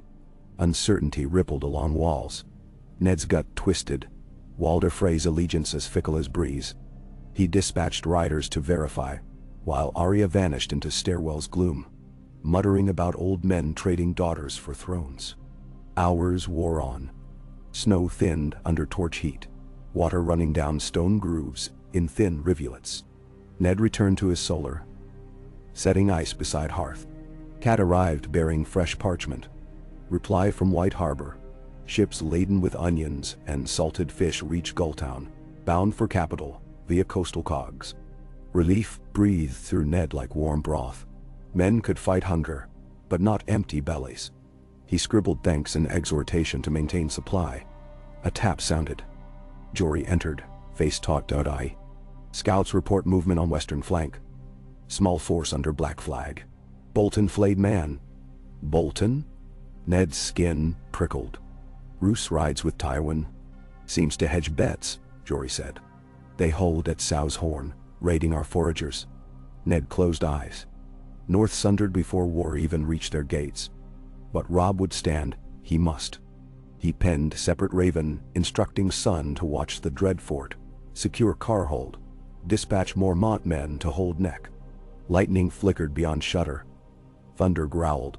A storm front advanced from sea, wind howling through crenels. Ned felt the gods themselves drum warbeat. Cat hovered, reading his face. Sometimes ice cracks before it melts, she whispered. But cracks still lead to thaw. He touched her cheek, grateful for sturdy faith. Dawn brought sleet, not snow, tiny daggers slicing wind. Tywin's host advanced behind shields lacquered bright to dazzle. But weather dulled their glory, sleet-stinging eyes, banners clinging limp. Ned ordered archers to fire on first trumpet. Ziga towers lurched forward. Scorpion bolts hissed overhead. Wildfire kegs remained in reserve. Stannis' last resort. The roar of battle rose, drowning prayer, drowning doubt. Ned commanded from gatehouse, ice drawn. Karstark, Manderley, Royce each held assigned sectors. Cat stood beside Maester Vyman at triage tent, sleeves tied, ready with needle and willow bark. Sansa and Arya waited in holdfast, each gripping hidden blade. Hours blurred in clangor and cries. Lannister ladder men reached walls, only to meet boiling sand heated in braziers. Less ruinous than wildfire, yet scalding enough. Ned's arms trembled from hewing rungs, his surcoat drenched in red and sleet. Through gaps he glimpsed Gregor Clegane battering eastern postern, each swipe of greatsword sending splinters. Barristan faced him, white cloak whirling. Metal rang like cathedral bells. Mid-battle, horns sounded from North Road. Ned's heart lurched, enemy flank. But banners crested ridge silver and gray, direwolf over ridge wolf's head. Robb Stark, Lord of Winterfell, 15,000 strong, marching through falling sleet. His outriders speared into Gregor's flank, driving him back. A boy no longer, Robb rode tall on gray stallion, cloak streaming. His voice cut air. The North remembers. Cheers erupted along wall. Tywin's center faltered. But across field, new banners snapped crimson and gold quartered with Kraken black. Victorian Greyjoy sailing into golden debt. The Lion had bought ironborn axes. They crashed Robb's flank even as the young wolf howled advance. Snowmelt churned ground to red mud beneath hooves. Ned descended to rally reserve knights. Sleet stung eyes. He bellowed orders. Men clashed like river ice. Shards flew. He found Robb amid melee. Shield splintered, but eyes blazing. Father and son fought back to back, ice-carving arcs that steamed in cold air. Robb's longsword swift as northern wind. They held until Storm's heart cracked. Thunder boomed. Ropes on Tywin's forward siege tower snapped. The tower tilted, slammed sideways into their own catapult, green wildfire stores hidden within igniting in lurid bloom. A pillar of emerald flame roared skyward, sucking breath, lighting sleet like emerald hail. Lannister lines panicked, horses screamed. In that dizzy glow, Ned saw Tywin wheeling his banner guard to retreat. Trumpets blared recall. But Gregor Clegane remained, blood-mad, hacking path toward the gatehouse. Sleet hissed off his armor scorched by wildfire's outer kiss.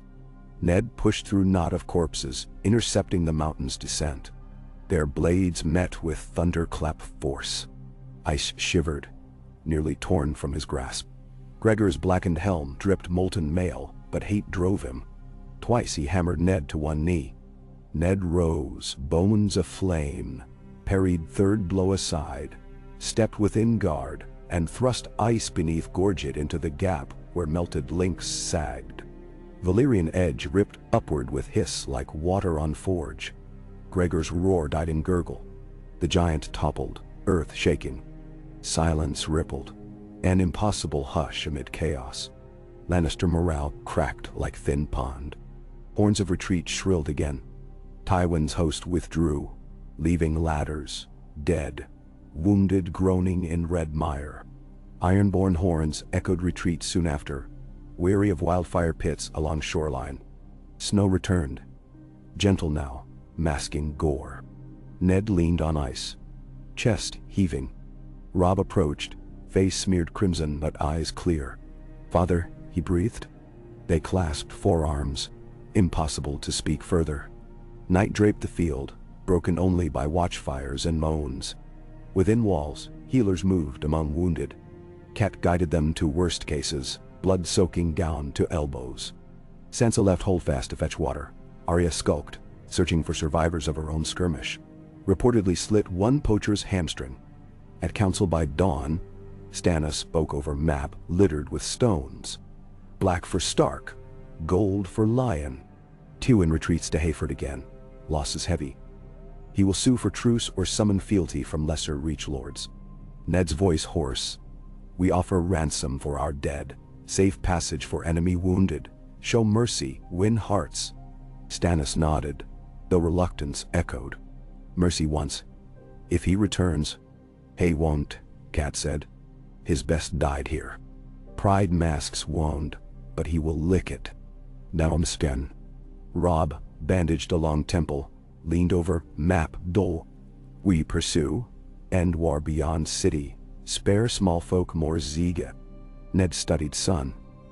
Saw youth urging boldness, the same spark once inside himself. "The war may sprawl beyond our choosing, Robb, but we hold truth, city and river supply.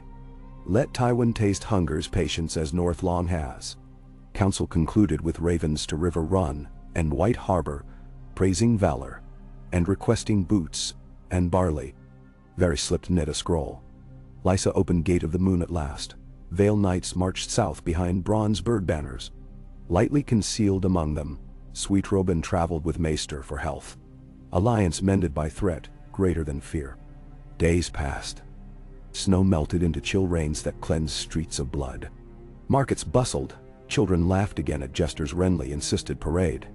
Cat and Ned walked gardens where petals of winter rose pushed through frost, seeds Renly acquired from Highgarden as sign of hope. They spoke of Bran's dreams, of Sansa's wedding someday untainted by politics, of Arya's destiny perhaps south of court. Swift as free falcon. Then, on morning washed in pale sunlight, a horn sounded thrice, signal of envoy bearing white flag. Tywin's herald rode alone, armor dulled, eyes weary. He offered parchment, peace terms. Jaime exchanged for Cersei and children. Hostages none. Recognition of Stannis as king. Provided Lannisters retain Westerland's rule under oaths of fealty. Debts quadrupled repaid over 10 years.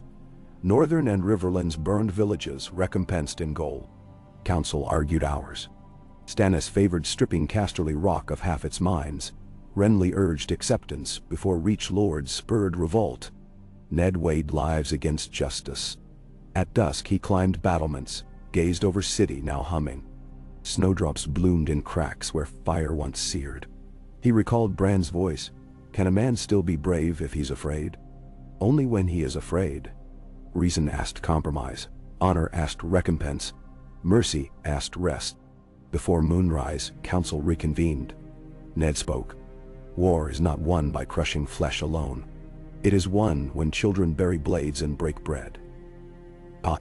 We accept Lord Tywin's fealty, but Casterly Rock shall host yearly audit by coinmasters of White Harbor and Old Town to ensure debts payment. Jaime will join the Night's Watch, sworn to wall until death. Cersei shall retire to a mother house in Old Town with Myrcella. Tommen may serve as page to Lord Arryn until of age. Joffrey shall remain ward here, guest of the king he denied.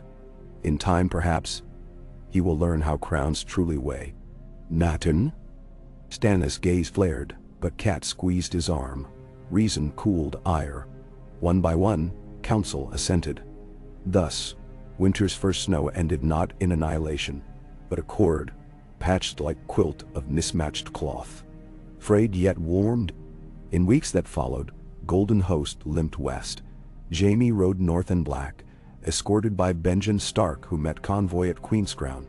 Cersei departed veiled and silent, silver of hairline touched with gray none had seen since her vanity thrived. Joffrey remained, sullen, studying under Maester Vyman, and dancing with Arya's wooden sword when he believed halls empty.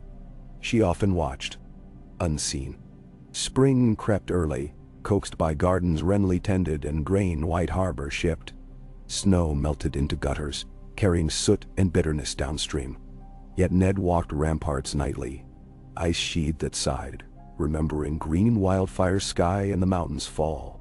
Honor still weighed heavy, but now it was tempered with mercy's softer metal, stronger for the alloy. One evening he found Robb standing where he once caught Arya, gazing at river pink with sunset. "I expected glory," Robb said quietly. "I found mud and screams, yet I would fight again to keep them safe." He nodded toward city bustle below. Ned placed hand on son's shoulder. "Glory is the lie steel tells flesh to make it bleed willingly. Remember mud, remember screams, and remember mercy. Rule with those you'll rule well." Robb nodded, eyes reflecting dying light. Bells began to ring for evensong. Their peal echoed across the roofs where snow-dusted tiles now glimmered wet and coppery. Somewhere beyond horizon, cold still reigned unbroken. But here, for this breath of time, winter had yielded to a fragile brightness. And so the wolf, the stag, and the city of daggers exhaled as one. Scarred, wary, yet alive. In that breath lay possibility. That swords might one day rust. That songs might cradle truth rather than gild it. That children might walk streets without shadowed eyes. Ned Stark, listening to bells fade into twilight, allowed himself, at last, a small unguarded smile. Jan. The nights grew shorter, and in their ebb the city of King's Landing seemed to uncoil from months of pitched vigilance. Where clangor and torches had once beaten back the dark, new lanterns, paper spheres painted in mellow dusk rose, now drifted above the narrow alleys. Artisans from the Crownlands nailed banners of pale silk outside their stalls, each bearing a stitched sigil of wheat in full head, the emblem of the first harvest festival since Robert's reign. The very notion of a festival still felt perilous to many, an invitation for the gods to measure joy and exact their tithe. But Catelyn had insisted that fear must break before winter's next breath hardened it forever. She and Sansa spent mornings touring bakeries, inspiring contests for the finest honeyed oatcake. By dusk, Sansa returned to the solar with flour on her cheeks, aglow with purpose, while Catelyn sought accounts, seeking to match loaves to empty bellies without bankrupting the struggling crown. Eddard watched these gentle labors as one might study the unfurling of a flower, whose existence seemed improbable after a killing frost. He still woke before dawn, still walked the parapets as the sky blushed from violet to fire gold. Yet each morning he found fewer black flags of plague or famine, more scents of fresh straw and horse liniment and fermenting grape.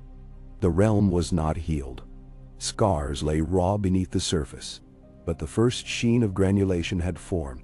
On a wind-swept evening one fortnight after Tywin's withdrawal, Ned descended the Tower of the Hand, to find Sir Davos waiting at the foot of the stair, cloak flapping like a tattered sail around his narrow shoulders. A salt haze hung on him even here, 3 leagues inland. Davos bowed. "Your Grace bids you join him at the docks," he said, employing the title that still sat uneasily upon Ned's ears. "The king inspects every rope," Ned answered, settling ice across his back. He could not resist nets even in snow. "Aye," Davos replied, "but nets are not what draw him tonight. The night, led Ned through echoing halls and out into streets that smelled of kelp, tallow, and sweet bread. They rode along the riverfront, where the black water reflected lanterns in trembling ribbons. Near the new breakwater, an unfinished spine of stone jutting into the current, Stannis stood with one boot on a bollard, gazing east. The moon shone thin as a sickle above his helm-bare head. Ned dismounted and stepped to his side. Stannis did not shift his gaze, eyes fixed on the dark that swallowed the horizon. 3 cogs sighted past Driftmark, Stannis said, voice pitched low. Sails painted with lions, hulls trimmed in black. They fled upon approach of our patrol. A scouting run, Ned surmised. Testing chains, counting galleys. So Davos believes. Stannis' jaw bunched. Tywin plays the dutiful vassal while mapping our throat. We expected as much. Ned looked at Davos. What of the Red Wine Fleet? Lord Paxter still blockades the Mander, Davos answered.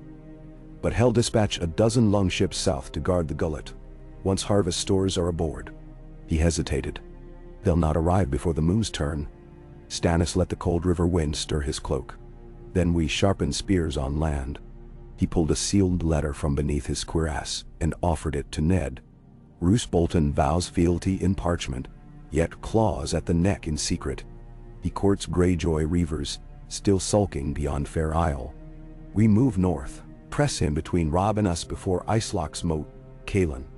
Nimi. Ned broke the seal. Bolton's words were honeyed, ringed with excuses for misguided bannermen.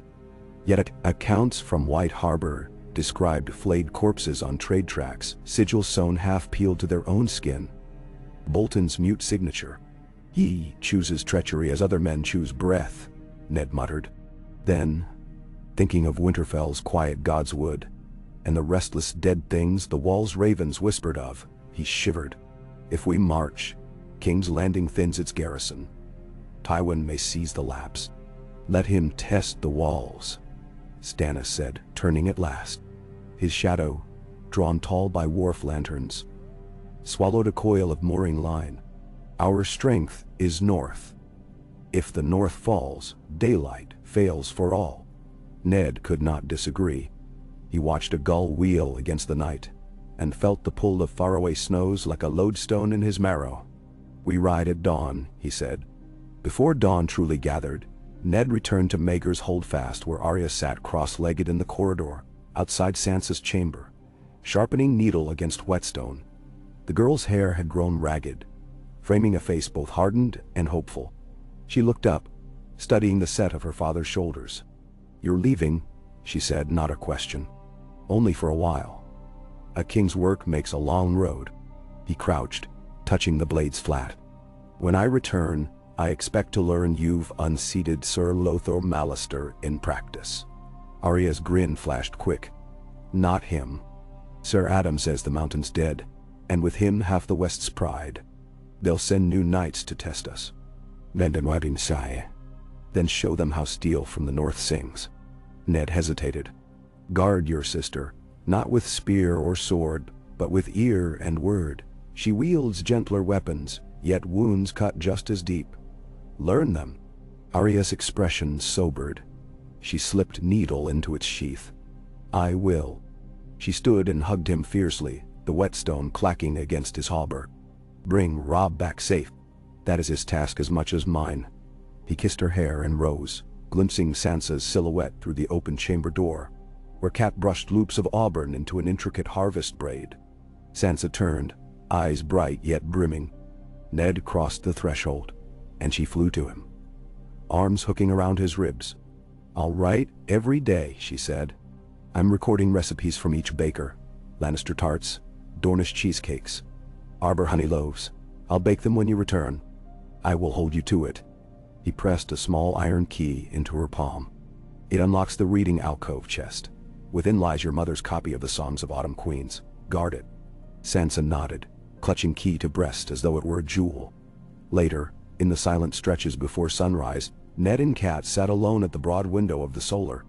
Torches below cast quivering gold on wet cobbles. A lone watchman's bell told half-hour.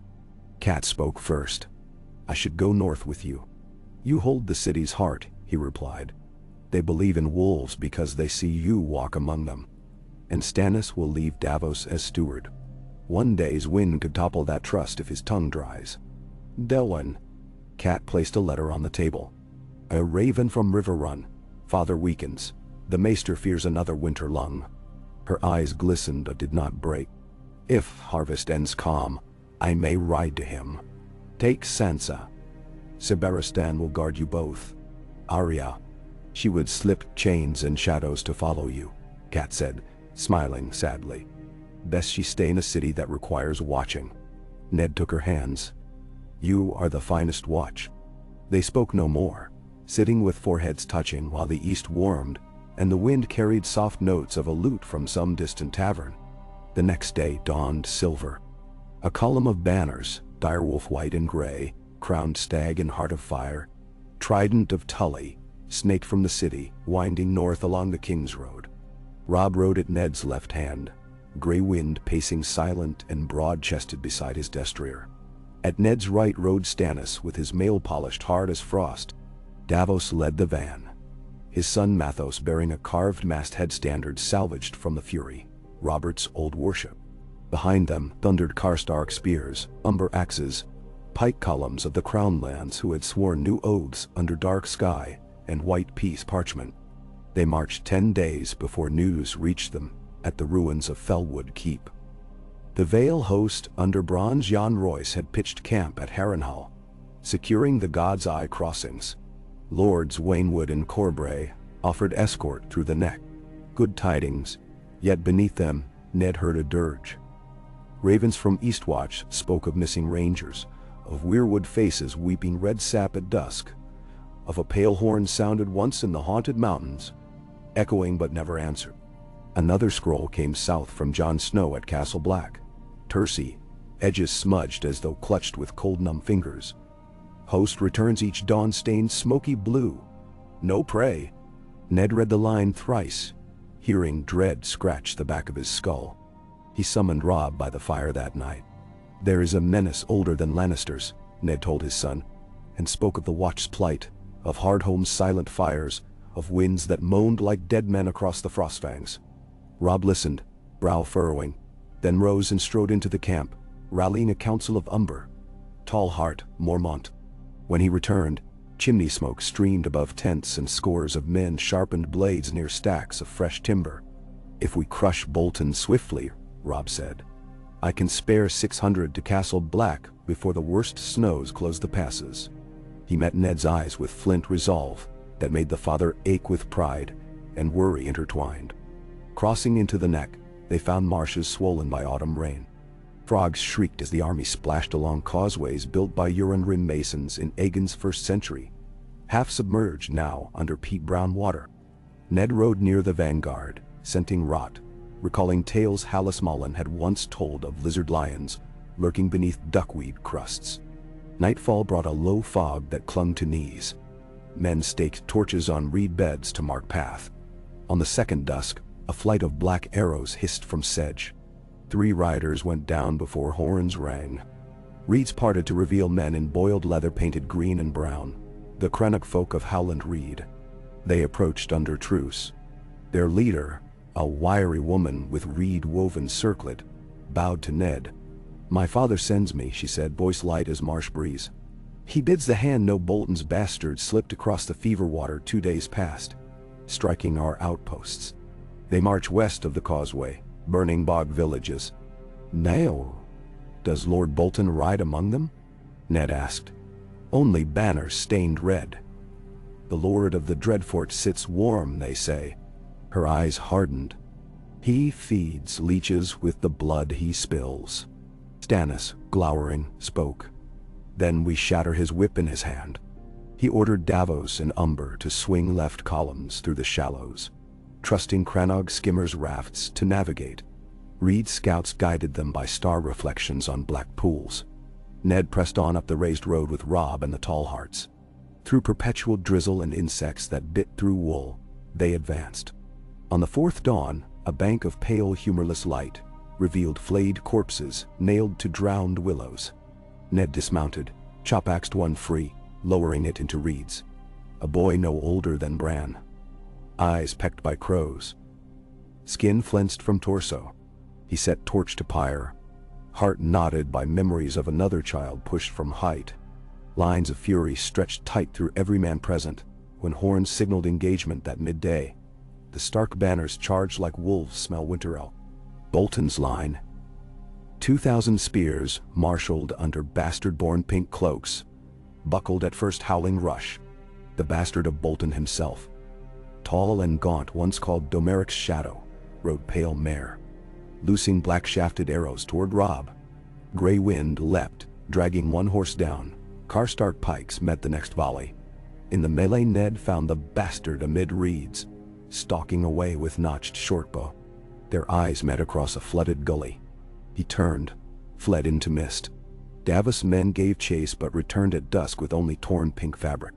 They captured 3 standard-bearers who swore Roose sat at Barrowton, fortifying against wild rumors of frozen whites. Dennis spat into the mire. He trembles at shadows while his bastards do his bloody bidding. Robb wanted march on Barrowton that night, but the Martian men's weariness counseled pause. They built palisades beside the Flintway, posted Crannog archers along dike shoulders. Under a sky scraped clean to black, Ned called a council within a sagging canvas pavilion lit by dripping tallow. Rain pattered like drumbeats. "We push by dawn," he opened, "but not to Barrowton." He traced lines upon a leather map. "But we cut east through the Green Fork. Strike Dreadfort itself, Roose's root, not branch. He falls back to stone walls," Robb warned. "A Seagian first nose may starve us." Stannis touched map. "Not if we choke his harbor. My galleys can ascend the White Knife to the Shivering Shore. Davos knows its bends." Davos nodded, though his eyes revealed the peril. Ice flows and treacherous shallows. "With favoring tides," he murmured. The plan agreed. They roused camp before dawn's glow. Crannog outrunners slid ahead, passing word through reed whistles. Northern spears slogged in 2 columns, boots slurping peat. Sleet pricked cheeks by midday. Ned rode in vanguard, Robb slightly behind to manage reserves. They cleared Neck proper after 2 days, and forest gave way to windswept heather hills of southern Winterfell lands. Familiar scent of pine resin laced the cold. Ned's breath caught at first view of the distant Wolf's Wood, a sprawling dark blanket stretching beyond horizon, edges dusted with hoar. At the crossing of Green Fork, they found fords swollen. Chunks of gray ice drifted like silent barges. Engineers felled birches, laid corduroy roads. Davos parted upriver to meet fleet at White Knife. Progress slowed. Men broke ribs hauling wagons. But no Bolton force harried them, only abandoned hamlets. Gates barred from inside, windows shuttered. Signs of plague, or fear of Stannis' repute. Hard to discern. They pressed on, spirits bolstered by glimpses of smoke from their own outriders ahead. On the 15th day from King's Landing, as snow whipped east to west in fine stinging scree, the Dreadfort rose on horizon. A squat mass of pale stone, flanked by river and frozen ramparts flayed pink by evening light. Flowing from its battlements hung banners depicting the bolt of the flayed man under mocking white flag. Parley requested again. Ned, Stannis, and Robb approached within arrow range, flanked by 10 sworn shields. Above Gatehouse, Roose Bolton himself stood, face unreadable beneath half-hood, one pale eye reflecting torchlight. "My lord Hand," his voice drifted cold on the gale. "Why trespass with host unbidden? You broke fealty when your bastard burned my small folk," Ned called. "Open gates, stand trial before king." Roose's lips curved faint. "I shelter refugees hounded by southern wars. If misdeeds occurred, they lie on sons I disown." Robb spurred forward. "Your banners guided those sons, my lord. We found them nailed to babes' bones." Bolton's gaze flicked to Robb, unreadable. The boy lorded Winterfell, speaks boldly for one so newly blooded. Yet wars teach the sternest lessons. At times claws must be shown. He raised gloved hand. Archers lined parapets, lit torches, as if at salute. Stannis leaned to Ned. "Words will fail. Starve him or storm." "Storm," Ned decided, recalling little Bran at Winterfell, the warmth of hearths beyond these walls, and refusing to let such comfort feed flayed dreams. Tonight, they withdrew. Ziga engines assembled by torchlight, catapults carved from Marchfeld pines, Davos galleys, a dozen river cogs, arrived at twilight, black sails rimed in frost, bearing kegs of pitch and netted boulders from White Knife shallows. Through snow-hissed dark they bombarded the river gate, stones crunching ice. Arrows hissed down, pitch flared when struck by lanterns. Gray wind darted among bulwark trenches, herding horses, uncanny and ghost-like leaps. Near midnight a shout rose, Eastern Barbican breached. Karstark spears surged across ice, bridging moat skin. Ned, ice in hand, led charge up rubble. He fought through bolt-draped corridors where bodies of skinned deer hung curing. The iron tang in air merged with blood newly spilled, sickening yet fueling fury. At an inner yard, they met Bolton's dreadguard. Heavy infantry in mail-dyed pink, shields bearing bloody bolt. Clash rang like church bells in storm. Robb's voice cried orders. Youth scraped raw to iron will. Stannis carved path to keep door. One gauntlet aflame with pitch he'd seized to burn crossbows. Within Great Hall, they found Roose at high table. Candles guttered, leeches in silver bowls beside him. He rose as they entered, expression measuring calm. "You are beaten," Ned said, chest heaving. "Not yet," Roose answered and gestured. From shadows, two men dragged forward a prisoner. Howland Reed's daughter, Reed's circlet gone, bloody but defiant. Blade pressed to her throat. "Spare my life," Roose murmured. "And the girl lives. I cede the Dreadfort, swear new fealty. Kill me, and my last loyal man parts windpipe, and you gain walls soaked in innocence." Ignoring the point at her skin, the girl spoke clear. "Do not bend, Lord Stark." Ned felt ice settle. He lowered ice tip, leveled gaze at Bolton. "I learned mercy beneath weirwoods. But those trees demand truth first. Yours is spent." He shifted blade to guard. Roose's eye dilated. For a breath, the world narrowed to steel glints and fire crackle. Then an arrow thumped from side hall, lodging in Bolton's sword arm. Arya stepped from shadow. Shortbow knocked again, face grim. She tracked father through chaos, small and silent. The guard faltered. Reed girl twisted free, drove elbow back. Bolton's man jerked, sliced own thigh. Robb vaulted high table, seized Bolton's wounded arm, slammed him across oaken bench. Ice flashed, cutting not flesh but belt. Leeches scattered like night moths. Stannis' mailed fist knocked remaining guard senseless. Roose Bolton knelt, blood spilling from arm, face pallid yet still eerily composed. "You choose war without rules," he whispered. "The North will remember, yes, but also learn." Ned raised ice. The North already learned. He brought blade down, severing Bolton's head in clean, quiet stroke. Silence swallowed Hall. Candles hissed in draughts. Reed woman bowed once, then sagged. After, they burned the leech bowls and flayed banners in the snow-heavy courtyard. At dawn, smoke coiled into pale sky-tinted rose. Robb ordered gates thrown wide. Townsfolk of Dreadfort Quarter crept from cellars, eyes huge. Red carts rolled from captured stores. Stannis oversaw inventories, pace brisk yet gaze softer than Ned had seen in months. Inside Chapel of First Flayed, Ned found Arya seated before a crude weirwood idol appropriated by Bolton ancestors. She wiped bowstring with oilcloth, fingers steady now adrenaline had cooled. Ned knelt beside her. "You disobeyed command," he said. "I obeyed promise," she answered. "Guard my sister. Guard all sisters. That girl is one." She glanced at him sidelong. "And I saw how you looked. Duty might have cost her." Ned exhaled. "You have the North's heart in your veins." He squeezed her shoulder. "But you will remain with the garrison marching to the wall. If the dark rises there, the watch will need eyes quick as yours." She nodded, surprising him. "This place teaches what skins men will wear. I'll wear the watch blacks if Ghost allows." She smiled fleetingly. 2 days later, Raven's sword, word of Bolton's death, of Dreadfort's fall. White Harbor bells rang. Barrowton opened gates to Stark envoys. Even the ironborn reavers beyond Cape Kraken sheathed axes, uncertain which lions still paid their coin. Yet greater news arrived from Castle Black. A ranging led by Lord Commander Jorah Mormont returned at last, bearing not skulls but a living captive. A pale man with eyes of night blue flame, bound in chains of dragon glass. The wall's ravens shrieked at his cage, and snow within courtyard melted in rim around him. The letter ended with 4 stark words.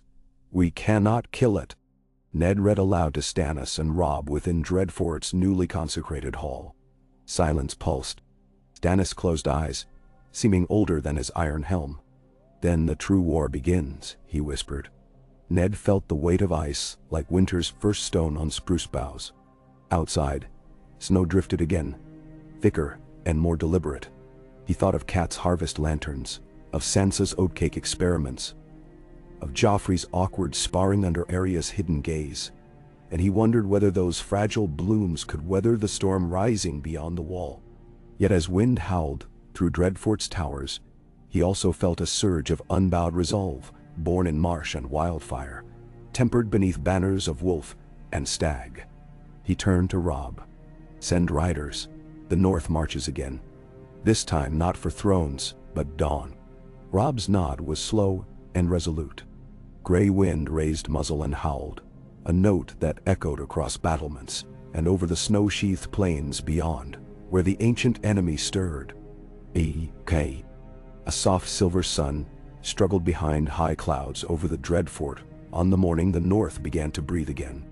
Overnight the snows had thickened into a crystalline blanket, each layer settling in perfect hush along the castle's new-carved ramparts. No banners stirred in the dawnlight, for the winds were still. The air, thin and sharp, carried only a faint resin scent from the smoldering pine torches left to burn down inside half-buried watch braziers. Within the bailey, armored men who had marched for weeks now walked slowly, shoveling paths, cursing the brittle cold between cupped hands. Each man felt the serene weight of the moment, as though the entire North leaned into this breath before exhaling toward a future none could name. Eddard Stark awoke before the first gong of the day, the feel of his old Winterfell chambers vivid in the dark. The owl hoot through the arrow slit, the soft creak of pine timbers he had known since boyhood. He blinked to clear the dream and found himself in the Dreadfort solar, in a bed that was not his own, thick furs wrapped around him. For a heartbeat, he did not trust the quiet. It was the kind of calm that usually heralded calamity in King's Landing. Yet this was his North, or so he reminded himself. Here the land could be still simply because it wished to be. He rose, drawing on breeches, tunic, leather jerkin still stiff with melted frost. When he tightened the belt at his waist, ice familiar weight on his back, the old certainty returned. He was Ned Stark, second son of Rickard, Warden of the North, once Hand of the King, and whatever else history might scrawl. He was sworn to defend living souls, peasants in sod huts, highborn lords in stone keeps, wildlings in hollow trees. He opened the shutters just a crack. Pale gold light hovered above the white river fog, a promise of day. Somewhere beyond that brightness lay Winterfell. Beyond Winterfell, the Wall, and beyond even that, a war older than the memory of kingdoms. Outside in the corridor he met Robb just closing his own door, armor half buckled. The scrape of toggles and leather laces signaled urgency. Father and son regarded each other without speaking. They needed no words to share the enormity of the decision already made somewhere between midnight and dawn. South and west would wait. The road lay north. They descended staircases still echoing with their men's laughter from the night before. But the halls had fallen quiet now, except for a few servants picking ash from the hearth. At ground level, the air turned colder. Torches guttered, their flames dim in the new daylight. Ned felt the thick stones breathe around him, releasing a memory of chill and fear. 3 centuries ago a Bolton had sealed Stark sons into these walls and flayed them alive. Now the same stones would house a mustering for the last great war. The symmetry conjured a twist of unease in Ned's gut, but he carried on, boots ticking on flagstones. In the yard, Stannis Baratheon stood alone near the well, bareheaded despite the cold. studying a parchment he held against a saddle pommel. Frost whitened the ends of his dark beard. He looked up only when Ned and Rob approached, eyes narrowing as though measuring the weight of every snowflake. "More ravens," he murmured, passing Ned the parchment. "Black wings, black words. This one darker than the last."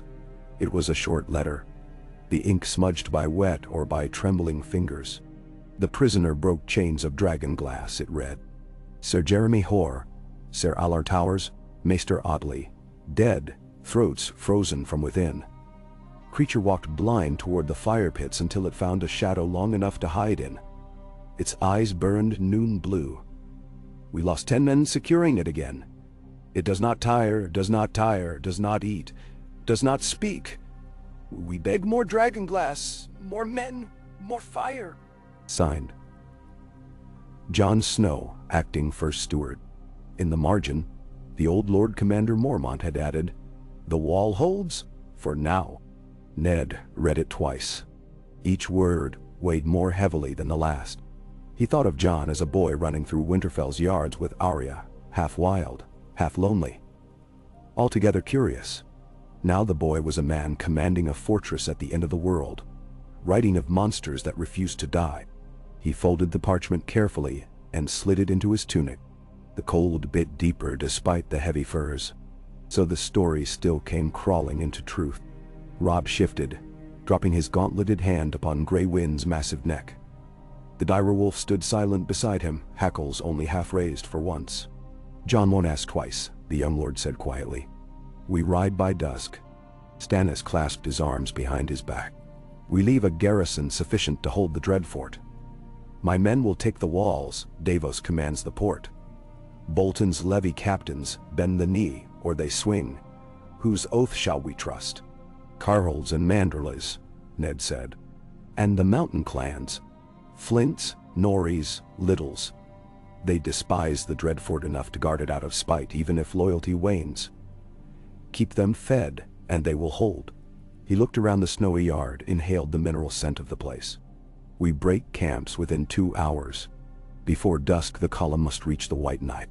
Davos galleys will shadow us upriver." Stannis nodded once and strode off to issue commands, his cloak snapping in a sudden gust. Rob and Ned turned east. From the kennel yard came the sharp yip of young direwolves, pups born to Grey Wind's wild dalliance in the Wolfswood the spring before. Those creatures would need names soon, Ned thought absently. Names mattered. The old gods listened for names. They marched under weak sunlight that gave no warmth, heading northwest at first across low ridge after low ridge of broken snow-crusted earth. The army, their army, was ragged but stout. Karstark pikemen still bore rags of pink Bolton cloth that they had drenched in pitch and lit aflame after Roose lost his head. The cloth hung charred now from spear hafts like plague banners no one dared touch. Mormont axemen from Bear Island tramped at the center, singing a fierce rowing song to keep rhythm. Behind them rumbled a long line of wagons, laden with barrels of pickled lamprey, hardtack, oats, salt pork, and sacks upon sacks of obsidian arrowheads, and spear tips mined from Dragonstone, and forged at White Harbor. The dragon's glass they all prayed might bite the cold demon's lodging beyond the wall. Ned rode near the fore with Rob and Great John Umber, who had insisted upon accompanying them despite a broken collarbone yet to knit. The blasted bones clicked like dice in a cup. Umber grunted each league, but he refused every offer of relief. Between rows of knights, Ned spotted Arya once, riding slim atop a shaggy chestnut borrowed from the kennels, but she dropped back with the advance scouts the moment she noticed her father searching, a streak of mischief in her eyes. 2 Karstark outriders followed her in silence, instructed by Ned to guard the girl, though she bristled at the notion. By the second night, snow thickened. They bivouacked beneath towering spruces at the southern edge of the Wolfswood. Ned's tent, a large stark gray felted pavilion, filled with the smell of wet leather and pine pitch as commanders convened around a low table, bearing the carved map of the north. Outside, wind hissed through needles like restless whispers. Davos arrived, face ruddy from river spray, his black gloved fingers playing absently across the horns of a small carved stag at his belt. Some recent talisman, Ned guessed. There are broken weirs all the way up the White Knife, Davos reported. Ice flows thicker each mile. The galleys can haul to Longsister, but beyond that, we risk losing masts beneath the ice. Best we lighten cargo. Dragonglass first. Grain later. He eyed the map. Tutty. Flint say the southern shore near Moat Cailin still half flooded. The neck cannot feed us. Ghost grass hunts ghost deer, Great John growled, meaning only the lean might eat.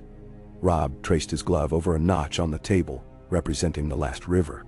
If we swing northwest, cross the shallow fork near Widow's Watch, we can reach Castle Serwyn in 6 days. He looked to Ned. Serwyn's barns survived the reavers. Horses can rest there. Ned nodded slowly. Castle Serwyn, his neighbor, had smaller walls but sturdy cellars. It would make a fine staging ground. Yet he could not escape the promise he felt tugging him further. That he had left his heart buried under the snow near the Heart Tree, at Winterfell the day he first marched south to King's Landing. Each league closer now felt like a thaw in that buried place. Whatever waited beyond Winterfell, Ned knew he must touch its soil again. If only for 1 hour, before the wall swallowed him into things unknown. We rest at Serwyn, he said, but only for the night. From there Winterfell, 2 days. From Winterfell, the King's Road north, till it fades into the Gift. We gather every ranger in shade of the wall. He glanced around the circle. Light from the lantern flickered against faces drawn and resolute. No feast halls. No tourneys. The wall may fall before we reach it, so we march as if each hour is the last grace the gods will give. Stannis' eyes glinted with dark approval. Davos dipped his head and murmured a quiet, "Eh?" When they broke council, Ned lingered in the tent alone for several minutes, staring at the carved wolf head marking Winterfell on the map. D. He reached out and pressed 2 fingers to that grove of lines, as if he might draw warmth through pine. Then he doused the lantern, stepped into swirling snow, and slept what little night remained. Time seemed to collapse into one another during the march. Dawn after dawn, they rose on stiff limbs, shook frost from cloaks, chewed stale bread, until blood returned to frozen cheeks. Noon after noon, they passed hamlets where no smoke rose from chimneys. Wolves, real ones, gaunt and gray, trailed the column, drawn by the refuse of a moving host, but dove into brush whenever gray wind growled. And night after night, Ned paced the perimeter of camp, counting bonfires and breathing prayers he had never quite articulated before. Not simply, let them live, but let them be worth saving. He found the distinction mattered. At Serwyn, they filed through gatehouses scarred by last year's skirmishes. Lord Major Serwyn greeted them leaning on a cane, his right foot twisted oddly from an arrow wound. He offered barley stew in the yard, and men ate standing, silent but grateful. That evening Ned walked the battlements while Squire Darren Hornwood summarized monastery records, purporting that the long night had lasted for a generation, not an age. Ned listened, but his eyes drifted east, toward moors where stars seemed unusually bright. Something moved out there. He felt it even though not a twig stirred in the windless dark. They left Serwyn at dawn, crossing the little water on an ancient stone causeway slick with pale moss. On the far side, 2 riders in crow-black cloaks waited, Samwell Tarly, pale, broad, sweating despite frost, and the rake-thin ranger called Corin Half-Hand. They hailed the column, and Ned, Stannis, and Robb rode forward. Sam's face was ashen. Under his cloak he cradled a parcel wrapped in bear fur. His voice trembled. "It happened out on the Fist," he said. "White shadows. Not just one. Dozens. They glide. You don't hear footfalls, Lord Stark. You don't hear anything except the ravens screaming.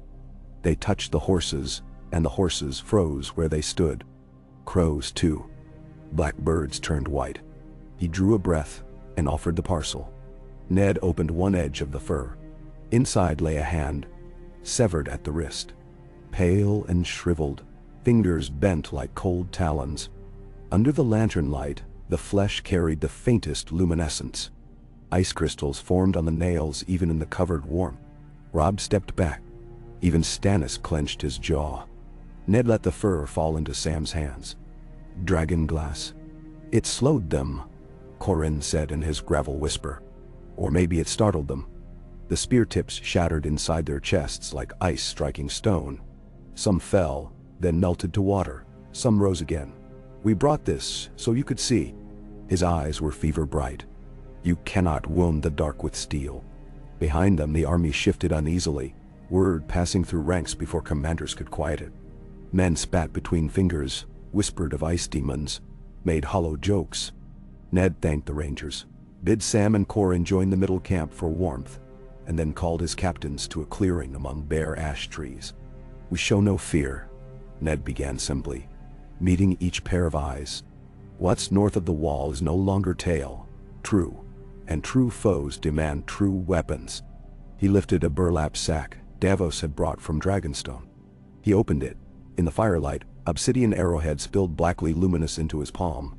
Some were broadheads the size of small boar tusks. Some slender, all sharp enough to shave a hair.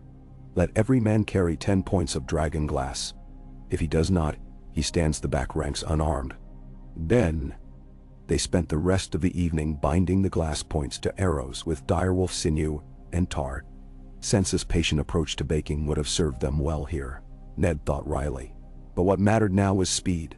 Twist, tie, dip, dry by fire, move on. Arya worked alongside Mormon smiths, nimble hands flashing in the flame-lit dark as she wrapped arrow after arrow. At some point, he felt her eyes on him and knew that, no matter the outcome, Arya Stark would one day lead people her father could never imagine, maybe in a world forged out of this one. He hoped he would live to see it. Winterfell's towers came into view under a mid-morning sun that bled through thin cirrus in watery ribbons. At first only the broken top of the first keep rose in silhouette, black against white sky. Then the curving ramparts emerged, then the smoke of smithies still clanging under the guiding hand of Micken's young sons.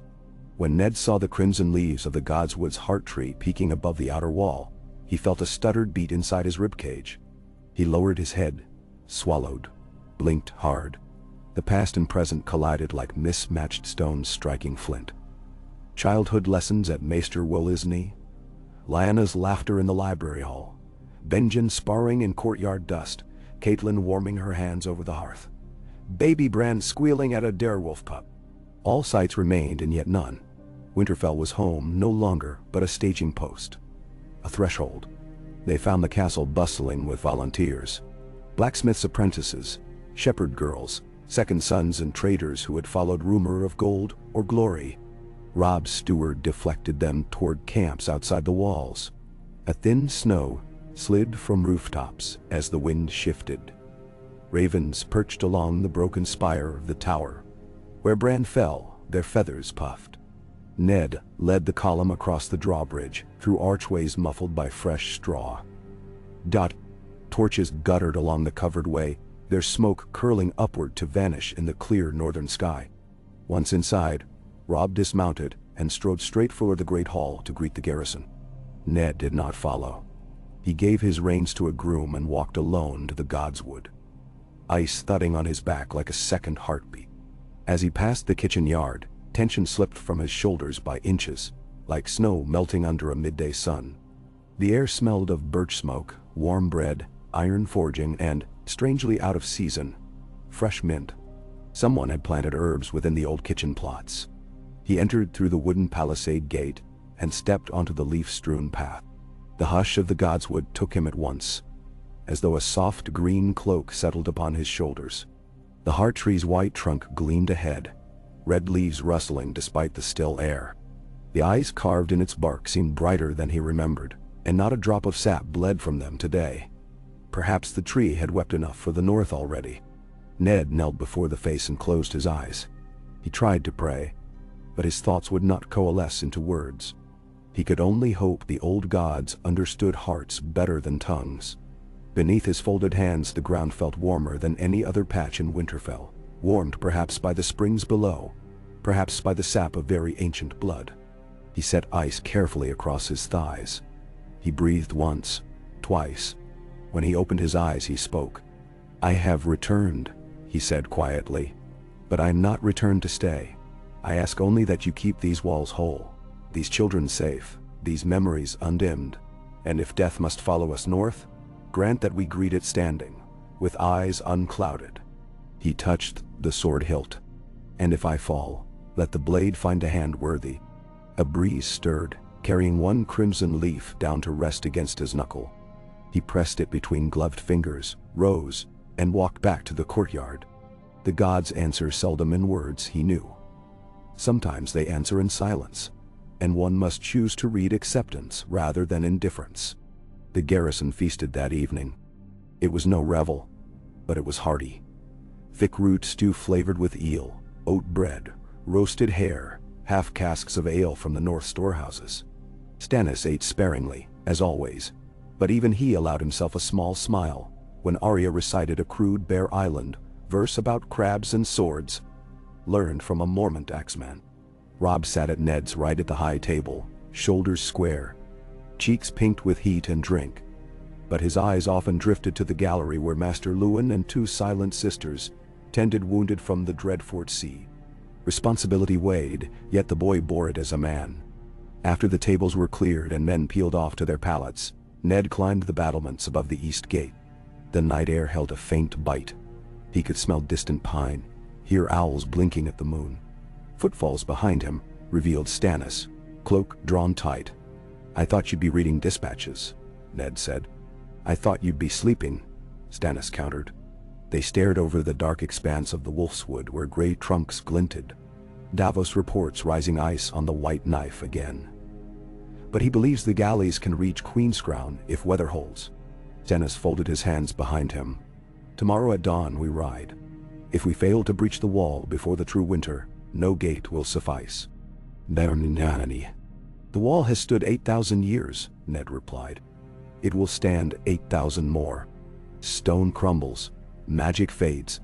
Men forget why one snowdrift matters over another. The wall stands because men stand. We are fewer now." Stannis' voice softened surprisingly. "I will die on that wall if needed. So will you. So will your son." He paused. "But the realm will still need voices, ones who remember harvest lanterns and oatcake contests. Make sure at least one Stark returns south to tell them." Ned looked at Stannis in the moonlight. The king's eyes, hard as flint, held a flicker of something. Respect, perhaps, or the weary understanding of two men who had both lost too many shadows on their watch. Ned inclined his head. "I will try." That night Ned slept scarcely 2 hours, waking from a dream of Jon as a boy chasing snowflakes across a frozen field, the flakes turning to alabaster skulls that rattled in the wind. He rose, dressed in wool and leather, and made his way to the rookery. There he penned 2 short letters, one to Sansa, one to Catelyn, and entrusted them to ravens heading south to King's Landing on the pretext of supply tallies. Nothing of tactics, only words of pride and promises half-whispered. He watched the birds vanish into the milky dawn sky, then went below where whips cracked in the yard, boots snapped, men formed columns. They left Winterfell like ghosts, departing a long-forgotten hall. Quiet, swift, purposeful, the castle's silhouette faded behind them as they rode north through the Wolfswood. Tracks ahead had been cleared by outriders, yet Ned still spotted fresh snowshoe prints, wide as dinner plates. Giant tracks? Or tricks of thaw and snowfall? He kept the thought private, but scouts returned by midday to claim they'd glimpsed enormous shadows moving 50 paces inside tree lines. One swore he heard a voice like shifting ice humming from the ravines. Few believed him. No one laughed. 3 days out, early snowfall thickened again. The sky became a mute flat gray, the horizon disappearing into blowing flurries. They advanced single file more often than not, little flags fixed atop pikes guiding the company. Nights were worst. Tents vanished mid-blizzard, men woke buried in drifts. Yet, morale held. At each rest, a ring of archers practiced with the dragonglass, releasing black shafts into snow-packed target dolls until the ground around resembled a quiver, spilled across ivory. Ned loosened his shoulder daily with slow yards of sword movement, feeling muscles adapt to the cold until ice felt like his own bone. Near Queen's Crown, a raven waited on a post, banded with black ribbon. Joan's signal. Ned cut it free. Wall still stands. Prisoner still contained. But the wind rises in the north. Hurry. No more. The briefness troubled Ned more than any catalogue of disaster. He shared it with Stannis and Robb, then ordered the column to break into faster units. Umber's riders first, then Mormont axes. Karstark pikes, the main body with grain wagons behind. Another day, another night. Snow deeper. Horses sank to fetlocks. Men walked to spare them. The sky remained one color, like wet slate. There was no sunrise, only a dimming of darkness. Then, in that twilight, Ned saw it. A long shape, white as bone, stretching across the horizon. The wall. It looked so vast, so impossibly tall, that for a moment Ned wondered whether his memory had played tricks all his life. Ice, when given purpose, grows beyond imagining.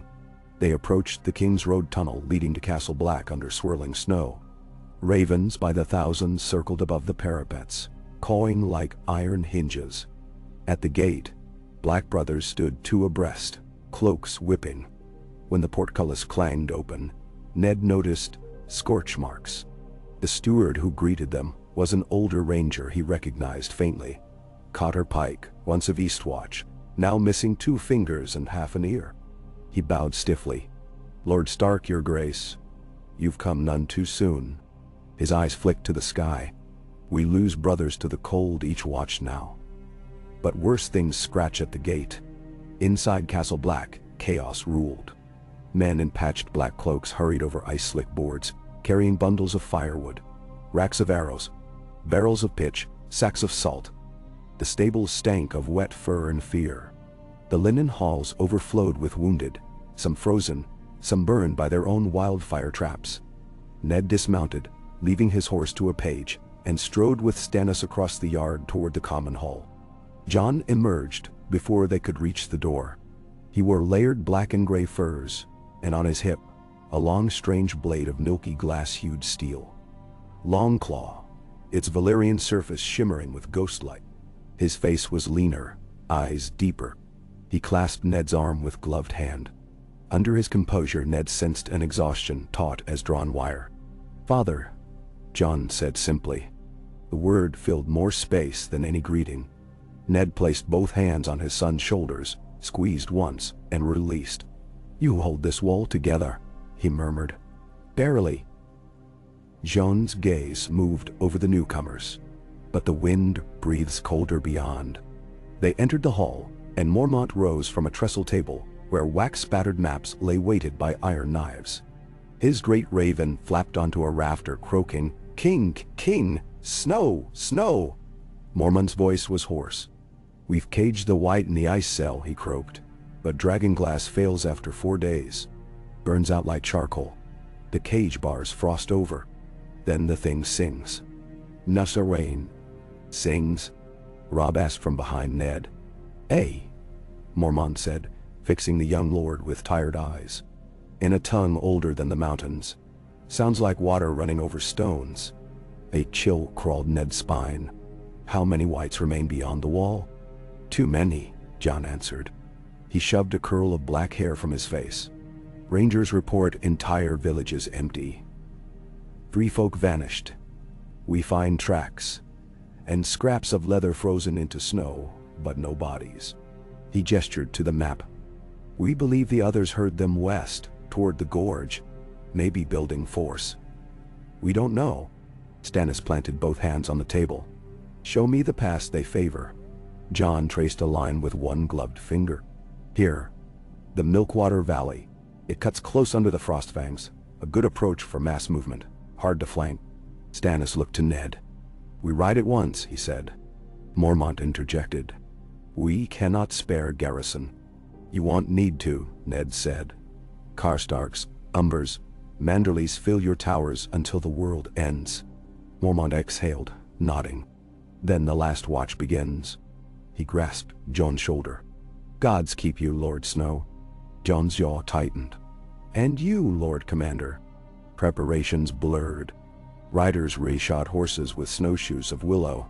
Smiths hammered nails into dragonglass spear tips. The quartermaster issued layered furs. At dusk, the host assembled in the courtyard.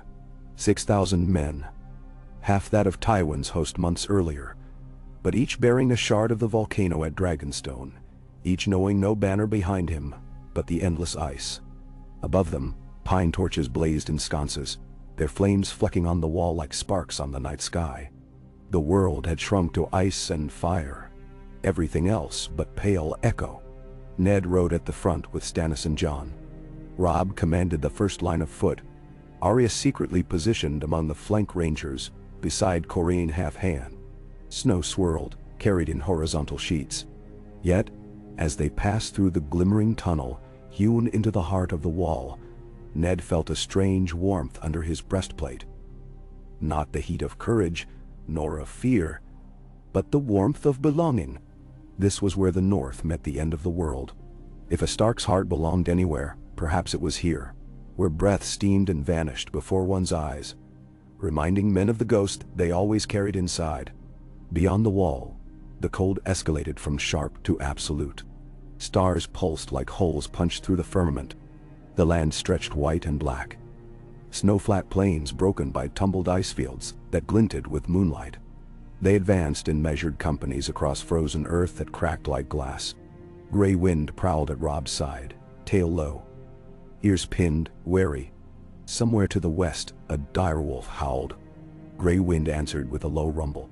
They made 13 miles the first night, bivouacking in a shallow ravine where colossal ribs of ancient trees jutted through snow like the bones of giants. Fires burned blue in the oxygen-thin air. Sparks hissed and died against shifting drifts. Men shivered inside triple tents, their breath forming ice crystals on canvas. Ned slept little. He paced the perimeter, boots crunching. At intervals, he glimpsed figures crossing far ridgelines, too tall, too pale to be wildlings. He did not share the visions with the watch captains. Let them believe in wind, until wind wore a sword. Next day dawned gray again. They pressed harder. The Milkwater Valley opened before them by late afternoon, a mile wide cut through low hills, flanked by forests of limbless black trees. The river itself was frozen near solid, snow drifting in starburst patterns across its surface. On that blank white plain, columns of footprints spread east to west, some headed south, some returning north. Littered among them lay remnants. A broken horn, a child's doll chewed by frost, a scrap of red wool. Ned dismounted, crouched, picked up the wool. It was stiff. The absence of blood struck him harder than gore would have, as though life had simply been removed. Scouts reported heatless fires ahead, circles of stone around ash that held no warmth.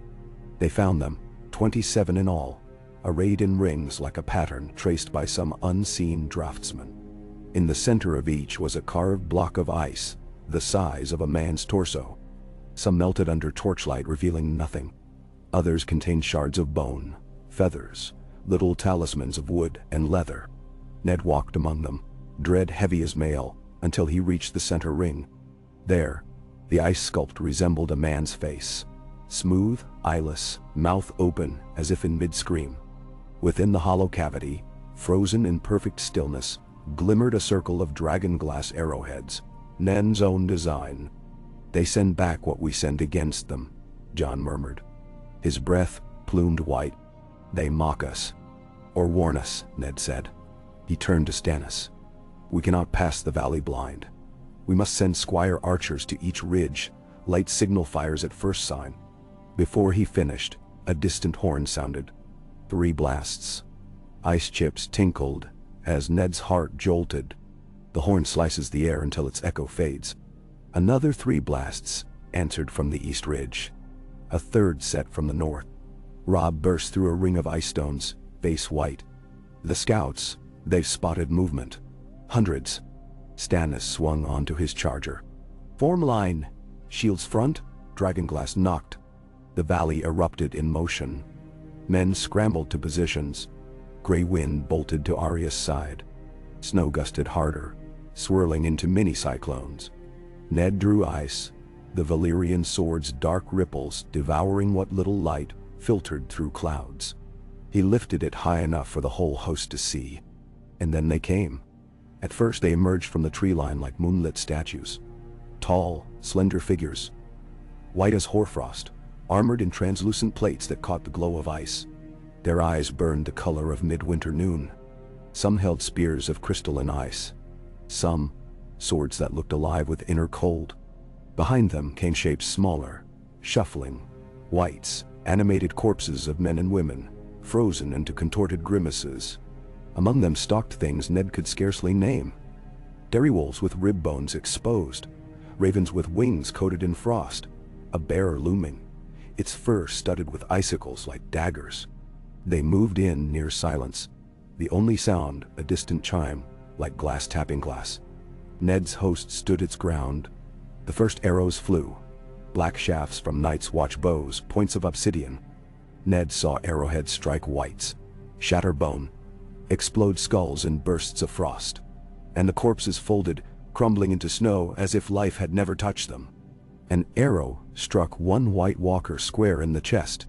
The creature staggered, but did not fall. It looked down at the arrow protruding from translucent mail, grasped it, and the glass melted to mist in its clawed hand. With the other hand, it raised an ice sword and advanced. "Hold!" Ned roared. "Shield wall!" Karstark spears locked. Shields met with a boom like a drum roll. Clash. The first line met the living dead. Spears of ashwood shattered against ice armor. But dragon glass axes bit when Great John Umber hewed a walker's thigh. The ice plate cleaved, and the creature cracked like porcelain struck by hammer, splitting into fragments that hissed into vapor. Yet for each that fell, two more closed. Somewhere on the left flank, a hill clansman cried out. The ice bear had crashed through pikes, scattering men like dolls, its paws leaving trails of blue flame on the snow. Grey wind leapt, teeth flashing, tore at the bear's throat. The bear smashed him sideways. Arya dove beneath, stabbing up with dragonglass dagger. Blue sparks flew, and the bear buckled, crashing onto her. Ned glimpsed her vanish. His breath seized, but Robb already sprinted that way, his own dragonglass-tipped spear guided like lightning. The bear writhed, convulsed, stilled. Robb heaved the carcass aside, dragging Arya free, blood speckling her cheek, her own or the bear's. Ned could not tell. The center held, for a time. Ned, Stannis and Jon stood shoulder to shoulder. Ice-slashing arcs that left vapor trails. Stannis' sword Lightbringer searing with faint red-gold glow, and Jon's Valyrian longclaw glimmering cold as morning star. Whites piled, but each stroke cast them down. Mormont's raven circled overhead shrieking, "Snow! Snow! Snow!" Then came the rider. From the far ridge descended a figure, astride a horse made of ice-dark glass. The rider's armor rippled like frozen starlight, its helm crowned with branching spines of frost. It carried no sword, only a staff of pale white wood. As it neared, the ground whitened further, draining color from every object. Ned felt heat leach from his fingertips. The rider lifted the staff, and every fallen wight shuddered, shook, and began to rise. A dread deeper than any Ned had felt moved through the line like a poison wave. Men gasped, curses caught in throats. Arrows flew but bounced. Stannis spurred forward, Lightbringer blazing taut. Horse met horse. Stannis' charger reared. The rider touched Stannis' breastplate with the white staff. Frost shot across the steel. Stannis grunted, muscles knotting under expanding ice. He swung, but movement slowed as armor froze. Lightbringer's glow sputtered. Ned launched ice with two-handed fury against the rider's flank. Jon mirrored with Longclaw from the other side. The ice sword struck the staff. Shock reverberated up Ned's arms like striking granite. The staff cracked, a hairline fissure sparking blue. Jon's blade followed, hitting just below the fissure. The staff snapped with a sound like glass singing, the top half spiraling away in dazzling shards. The rider jerked in the saddle as if struck by unseen force. Its helm twisted toward Jon, then Ned. No face, only swirling blizzard. It shrieked.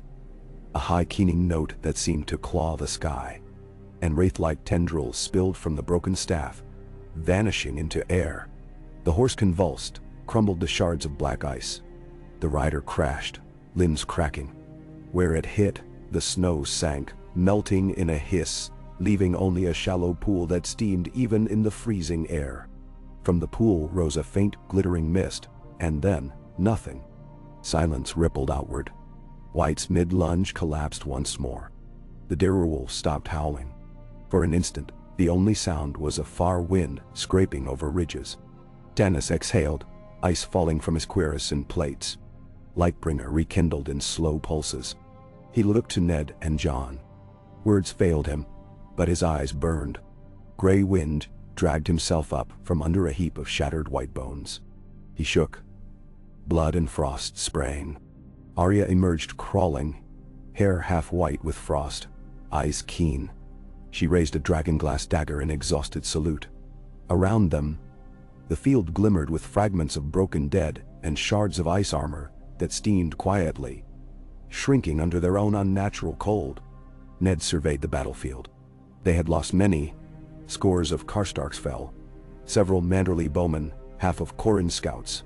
He would mourn, but not yet. Because the enemy still moved at the edges of the whiteness, thin shapes slipping back into the forest. They receded, but they had not fled.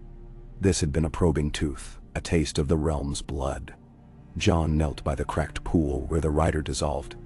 In it floated the pale half of the staff, still shimmering faintly. He lifted it, careful. It felt colder than any wind. The wood, or was it bone, seemed to hum with distant voices. Ned touched it and felt a shiver course up his arm. Memories of winter nights, of Hodor's gentle laugh, of Lyanna under a snowy canopy, all overlaying each other like phantoms. Tanis sheathed Lightbringer. "We need to leave," he rasped. "Before the rest return under darker moon."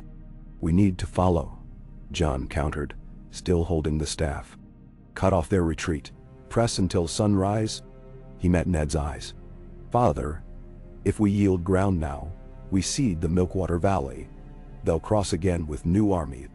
Ned looked around. Exhausted faces, blood freezing cold, creeping into armor seams, horses blowing clouds of steam. Yet the men were alive. He felt their spirit, taut but intact, ready to be strung again. He ran a gloved thumb down Ice Fuller. "We follow until dawn," he decided, "but no further. Our supply lines are thin. We harry, then we return to build firewalls at the wall itself." Stannis nodded. "We freeze or burn. There is no other weather for this war." The host reformed. They marched under colored lanterns, dragging wounded on litters, following John's tracking sense as if he could smell the death on the snow. They found no more White Walkers that night, only scattered whites too slow to escape. Dawn pinked the sky in ash hues, and beyond the frost-fanged peaks the sun glowed. Weak, but there. They turned back for Castle Black. 2 days later, in the courtyard below the wall, Ned convened council beneath a stretched canvas hung with dragonglass shards as talismans. John laid the broken staff across the table. Maester Aemon, his milky eyes weeping in the cold, ran fingers over it reverently. "Heartworm bone," he whispered. "Ancient, very ancient." They debated for hours. Some argued they should ride at once for Hardhome, rescue missing free folk. Others said hold the wall, let the foe come. Arya, limping but present, suggested forging arrows from the broken staff. Corrin believed the staff a key, not a weapon. Mormont insisted they must raise every lord south of the neck, but ravens flew slower than winter storms. Stannis' patience frayed. He clenched fists again and again. Ned observed, listening more than speaking, until he felt the thread tying each plan together. Fear. Every strategy born of fear would fail. They needed purpose. He rose, lifting ice so its dark edge caught lantern light. "We name this War Dawn's Vigil," he said, voice steady. Eyes turned toward him. "Not for thrones, nor lands, nor gold. For the fire at every hearth, the song at every feast." For children who plant seeds under snow believing spring will come. We are the seed bearers. We will water those seeds with blood if we must, but we will not break. He looked at Stannis, at Jon, at Robb, at Arya. We hold the wall. We burn a beacon on every hill from Seaside to Eastwatch, so every man south can see the night turn blue. We ring dragonglass in trenches, lay wildfire cauldrons. We rally every free folk clan, and when the others gather, we meet them not with fear, but with the North itself. Cold steel, hotter hearts. His words settled. Wind outside the tent howled, rattling leather. Then Mormont's raven quarked. Fire, fire. Dennis nodded. A bare tilting of head. Jon gripped the broken staff as though it had answered him. Robb's smile was tired but fierce. Arya's eyes shone. That night they raised a new banner at Castle Black. A gray direwolf, a crowned stag in red heart, and a flaming sword beneath. A sigil never before seen. Men called it the Banner of the Dawn Wolves, some the Banner of Winter's Flame. It rippled in midnight wind above the battlements, visible for leagues in the moonlight, a lone flash of defiance between two vast darknesses. The frozen north and mankind's uncertainty. In King's Landing, Catelyn paused outside the Sept of Baelor, raising her gaze north. She felt nothing on the wind but some deep intuition that the world's axis had shifted. In White Harbor, Wyman Manderley stood on the docks, bellowing at crews to prepare reefers for Obsidian shipments, and he saw an aurora flicker far above the horizon, a sheen like a curtain of ice. In the Reach, beneath battlements still under Tyrell banners, small folk looked up to see a star burn bright, then fade, and mothers drew children close with prayers on their lips. And on the battlements of Castle Black, Ned Stark walked alone beneath the new banner. Snow drifted around him in delicate spirals. He touched a dragonglass dagger at his belt, felt ice warm in its scabbard. Somewhere beyond the frost line, others plotted under a moon of ice. But here, at least, men had chosen. The dawn might not come soon nor lightly, but when it did, the world would know the North had remembered, and would remember again. He stared into the sky until stars blurred with snowflakes, and in that silent, infinite canvas, he imagined lanterns floating above King's Landing, dough rising in Sansa's kitchen, Arya teaching children to run unseen through market crowds, Jon walking past the wall on spring grass, and Catelyn laughing again. The images drifted like snow, ephemeral but luminous. They warmed him.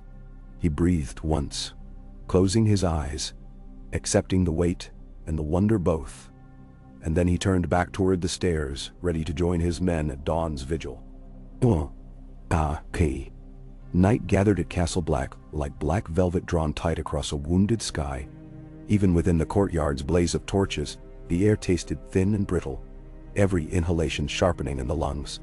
Yet, despite the cold, Castle Black seemed alive in a manner it had not known for centuries. Its ancient stones thrummed beneath footfalls, its towers groaned beneath banners newly hoisted, and its empty halls filled with the murmuring of strangers who had become brothers. Here, within these black bulwarks, the living prepared not merely to survive, but to defy the longest shadow ever cast. Eddard Stark walked the outer rampart alone, while carpenters below swung hammers and chisels against frost-bitten timber, fashioning spiked barricades at every stair. High in the east watchtower, the light of a glass lantern flickered between Jon's silhouettes as he spoke with Maester Aemon. A young man and a blind sage, one seeing farther than his sight, the other feeling deeper than his years. Ned's gaze roamed beyond the wall's icy crest, where snow ghosts whirled among invisible currents, and for a fleeting second he could almost believe the snows themselves whispered. Words, if words they were, tumbled between the gusts. Phrases of an older tongue, a lament older than kingship. He shook the notion away and descended to the yard. The campfires there burned blue-white, fed with frozen spruce that hissed and burst like ice cubes dropped on a forge. Around those fires sat clusters of men, iron-born archers in salvaged black, free-folk spearwives wearing polar fox pelts, Manderley bowmen hacking scales off saltcod, and Night's Watch stewards ladling broth thick with bare fat into wooden bowls. There were fewer fights now. Necessity had bound even blood-deep enemies beneath common cause. A sprawl of dragonglass weapons ringed the yard like a macabre garden. Broad heads, war picks, daggers shaped like wolf teeth, and great jagged axes. Sparks danced off every surface as smiths quenched and tempered. What? Near the forges, Arya practiced lunges against a straw target, pinned with shards of plate scavenged from White Walker armor. Her cheeks glowed crimson, eyes bright with a zealous light. Ned paused, quietly observing her footwork. Too wide sometimes, but fearless, precise. Each time she drove needle home, she twisted the blade and whispered something. A name, perhaps, or a vow. Gray Wind limped nearby, jaw bandaged, keeping silent guard. When Arya finished a sequence, he crooned low in his throat. Ned stepped forward. Arya whirled, blade poised. Recognizing him, she lowered the point, breathing hard. They mend fast, she said, wiping sweat with the back of her sleeve. But they're still only straw and steel. She nudged the target. The dented chestplate rattled. Straw and steel can teach you how far to reach, Ned replied. The rest you'll learn from wind, snow, and fear. She tilted her head. Fear never helped me. Anger, maybe. Anger cuts once. Fear teaches you to parry the second stroke. He glanced at her bandaged arm. Frost burns from the ice bear. When fear becomes clarity, you'll know how deep to drive. Before she could answer, horns sounded from atop the east wall. One blast, then two, then one again. Rider approaching, friend and urgent. Ned and Arya hurried to the main stairs. Atop the ramparts, snow whipped crosswise, swirling in dancing eddies. Rangers beckoned an exhausted mount through the high tunnel. The rider dismounted and collapsed to one knee, cloak shredded. Beneath his hood a pair of green eyes flashed with alarm. A Crannogman scout from Greywater Watch. Lord Stark, he rasped. My father sends tidings. Rivers freeze south of the gorge. The others ride upon them. The wall is no longer a wall to them. They cross where ice bridges form. Stannis arrived just in time to hear. How many? 2 forces, maybe 3. The scout murmured. Thousands of dead, and 4 of the white generals turning water to glass under their feet. Ned stared over the parapet toward the black valley below. The cold tightened inside his chest. Which flank do they reach first? The Crannogman shook his head. Hard to say. The ice reforms each dawn. They move under starlight, vanish at sunrise. No. Stannis turned, issuing crisp orders down the stair to Sir Justin Massey and Davos. Triple the watch on the gorge. Build fire crags on the banks. Set pickets where the river narrows. He looked back at Ned. This is their art. They'll faint until our strength splits. Ned considered the wall's 3 great castles. Eastwatch, Castle Black, and the Shadow Tower, and the rotted, unmanned forts between. They'll test each rotten plank, he agreed. Then smash where we are weakest. In the command hall, an hour later, leaders gathered around maps lit by whale oil lamps. Stannis, Jon, Robb, Mormont, Davos, Corin, Val of the Free Folk, Lyrie Mormont, and Tormund Giantsbane, newly arrived with a ragged column of wildling spearmen. Tormund's beard glittered with frost. He slapped a hand the size of a ham on the table. I smelled their cold breath at Skirling Pass, he growled. Air cracked, skin bled. We turned south with half our numbers lost. If not for the boy commander's ravens, we'd be ghosts ourselves. Jon clasped Tormund's forearm. You got them here alive. That's a victory. Val's pale eyes swept the group. The dead would claim more than passes if we stay behind walls. Free folk wander. They catch us in the open. Hidden crevices. Ice caves. They know them better than we. Mormont rubbed knotted knuckles. We have to hold the Watch's oath. Protect the realms of men. That means this wall holds. Davos tapped the bone staff fragment Jon had brought back. This, whatever sorcery it carries, if we understood it, perhaps we could bar the crossing, freeze the ice that freezes. Maester Aemon, wrapped in furs beside the hearth, lifted his blind gaze. Magic answers magic. In Dragonflame and Children of the Forest songs we find echoes, but neither linger south of the shivering sea. Still, there is one place where old powers sleep, the heart of Winterfell. Robb frowned. You mean the crypts? The hot springs bubble from deep stone, Aemon murmured. Some say dragon fire still curls there beneath ice. If flame forged the wall, maybe flame beneath it could weave a ward no cold could cross. And Stannis' brow furrowed. You propose we abandon Castle Black, retreat to Winterfell? Hold Castle Black and Winterfell both, Ned said, voice calm. But build a second line beneath the world's doorstep, a shield of heat below their cold. If we fail here, we lure them into warm stone, melt their armor at the roots. Jon considered. Winterfell stands on a network of natural tunnels. He traced lines between the castles on the map. We could channel geothermal flows through new vents, boil trenches, flood moats with boiling water. Lyra Mormont grinned. We'll roast the dead like crabs. Qhorin shook his head. Walls within walls cost time, blood, and stone. We have little of all. Ned clasped hands behind his back. But we have dragon's glass, wildfire, and the memory of kings. We triage. Castle Black remains seat of command. Eastwatch secures the sea. Wildlings know those cliffs. The Shadow Tower evacuates non-combatants south to Winterfell. Their Maester Luwin, he faltered. Luwin was dead, speared at Winterfell's fall. We'll press every mason, every smith, to carve vent channels. We can't hold forever. But we can forge a furnace high enough to sear their chill. Stannis studied Ned's face, then nodded slowly. We divide tasks. Each lord commands his strength. Stark guards the heart. Baratheon holds the gate. Snow leads the ranging. Plans fell into place with the grim logic of war. Free folk clans scattered into the haunted forest as watchers. Hornblowers ready to signal approach. Tormund's spearwives paired with Karstark archers.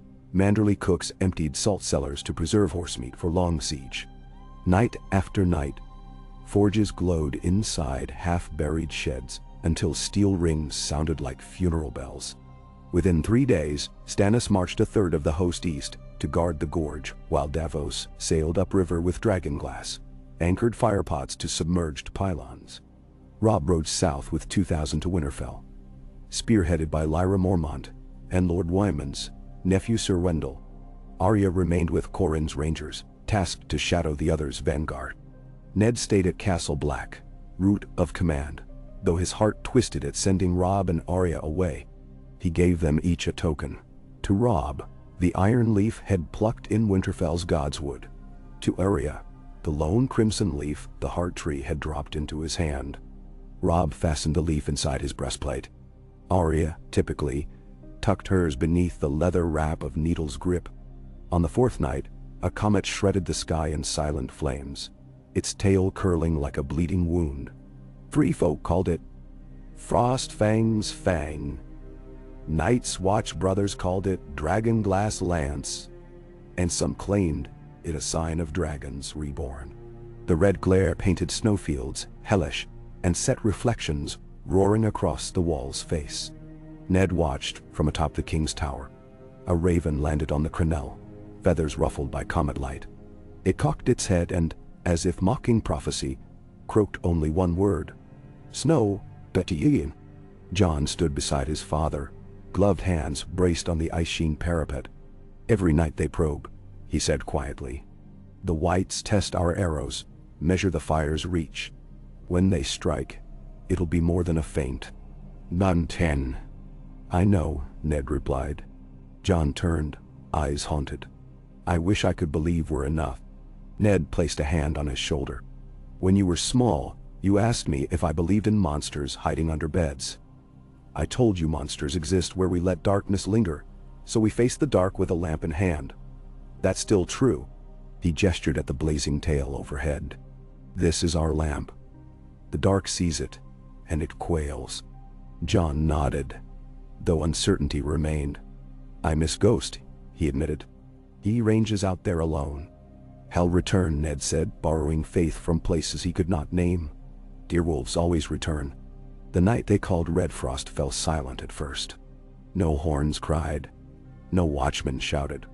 A hush blanketed the walls so deep that torch flames barely fluttered. Snow drifted downward in straight, lazy lines, glittering like powdered ruby in the comet's glow. Ned paced the inner yard, checking each cauldron of wildfire set into iron braziers along the outer walk. The viscous green liquid simmered softly. Once ignited, it would burn even upon ice. Midnight neared. Torch shadows seemed to reach farther than normal, carving strange glyphs against the ice.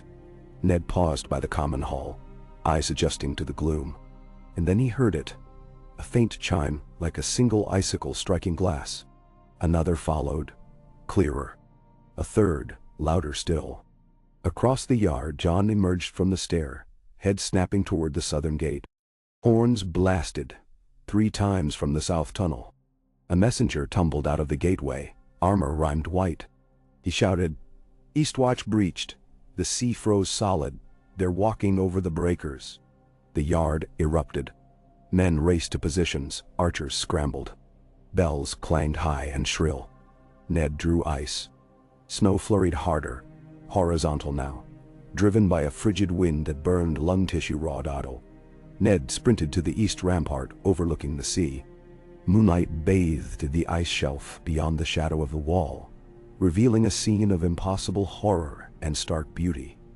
The ocean itself had crystallized into a glassy plain stretching miles. Upon that wide mirror marched ranks of figures, tall white walkers at the vanguard, flanked by skeletal horses shrouded in mist. Behind them came the dead. Sailors in rotting wool, free folk spearmen, pale children with empty sockets, all moving in perfect, unthinking unison. Catapults thumped, launching barrels of wildfire. The barrels shattered across the ice, blossoming into green suns. Where the liquid splashed whites, they writhed and burned, bones collapsing to cinders. Yet the White Walkers strode through the inferno unscathed. Wildfire touched their armor and sputtered to darkness, as though devoured by colder flame. John appeared beside Ned wielding Longclaw, eyes blazing. "Archers, aim for the horsemen. Bring them down." "I'm to this." Dragonglass arrows streaked out. Some clattered off plate, some found gaps, and when one pierced a walker's thigh, the creature shattered in a crystalline flare, mount and rider, both disintegrating to hoarfrost shards. A dozen whites collapsed with it. The army did not break stride. Beneath the wall gates, large cauldrons of oil were lit and tipped. Black fire cascaded down the outer face, sizzling as it struck the ice shelf. Whites ignited like candles, but others clambered over smoldering corpses and advanced. South of the gate, a second horn burst. Corine's rangers at the tree line. "Flank attack!" Ned swung his spyglass, caught glints of ice armor weaving among forest shadows. Another host approached, half concealed in swirling snow. He shouted orders down. Karstark pikes formed at the switchback stairs. Tormund spearwise leapt across rampart gaps, slinging dragonglass javelins. Arya scrambled along the parapet, releasing signal flares. 3 red, 2 gold, before vaulting over a merlin to join the eastern walkway. Ned's heart lurched, but he trusted her path. Stannis emerged atop the Icebridge gatehouse, Lightbringer blazing like a forge. He raised the sword above his head. Crimson reflections danced across the icy faces of the oncoming walkers. Then he leapt down the steep stairs to the outer gate mechanism. "Open!" he roared. The portcullis creaked upward. A cadre of Baratheon knights followed him onto the shelf, each gripping a hulking iron torch soaked in pitch. Ned understood. Climbs were impossible on sheer ice at night. But a charge. 30 men, dragonglass axes and Lightbringer, straight at the Walker vanguard, could cut a gap. He tapped Jon's shoulder. "Hold the gate. I ride." "No," Jon said, eyes fierce. "My men need me outside." "Then we stand together," Ned answered. They grasped forearms. Jon signaled to Ghost, a ghost now visible beside him as though conjured by will, and the direwolf loped down the spiral stair with silent ferocity. Below, Ned found his horse already saddled by Jory Hornwood. Without a word he vaulted up, ice gleaming under comet fire. Jon mounted next to him, as did 18 Black Brothers and 6 Karstark bannermen. The portcullis yawned, shrieking with iron protest. They shot into the night. Hooves pummeled the ice shelf, with a sound like thunder across glass. Behind them the wall shrank, torches flaring along its face like a necklace of embers. Ahead, walkers fanned out. One raised a hand. A ridge of ice erupted before the charge. Ned leaned. His horse vaulted, hooves skittering, but cleared it. Two riders crashed, bones snapping. Ned did not look back. Stannis crashed first into the walker line, Lightbringer carving a burning arc that seared the nearest foe in half. Ned followed, ice slamming down upon a translucent helm, shatter, crack, and the walker burst into snow fragments, the whites around it collapsing. Jon spun Longclaw in a whistling cut that cleaved two walkers in one stroke. Frost exploded outward like shattered glass. Ghost lunged, jaws closing on a thin armored ankle, toppling another. A towering walker in chitinous armor thrust an ice lance at Ned's chest. He parried, blade screeching on frozen star metal. Pain flashed up his arms, cold so deep it scalded. He riposted, striking the lance's haft. Dragonglass embedded along ice's spine cracked the alien weapon in halves. Frost plumed. The walker screeched silent fury. No sound, only a shockwave of chill. Ned slammed ice point first through its breastplate, deep into the shimmering core. The creature shattered like stained glass. Around them, Baratheon torches whooshed to life. Burning pitch blossomed on Walker's armor. Some flared blue where flames met unnatural chill. But the pitch clung. Walkers flailed as fire chewed inexorably inward. In their moment of recoil, Ned shouted, "Fall back!" They wheeled toward the wall.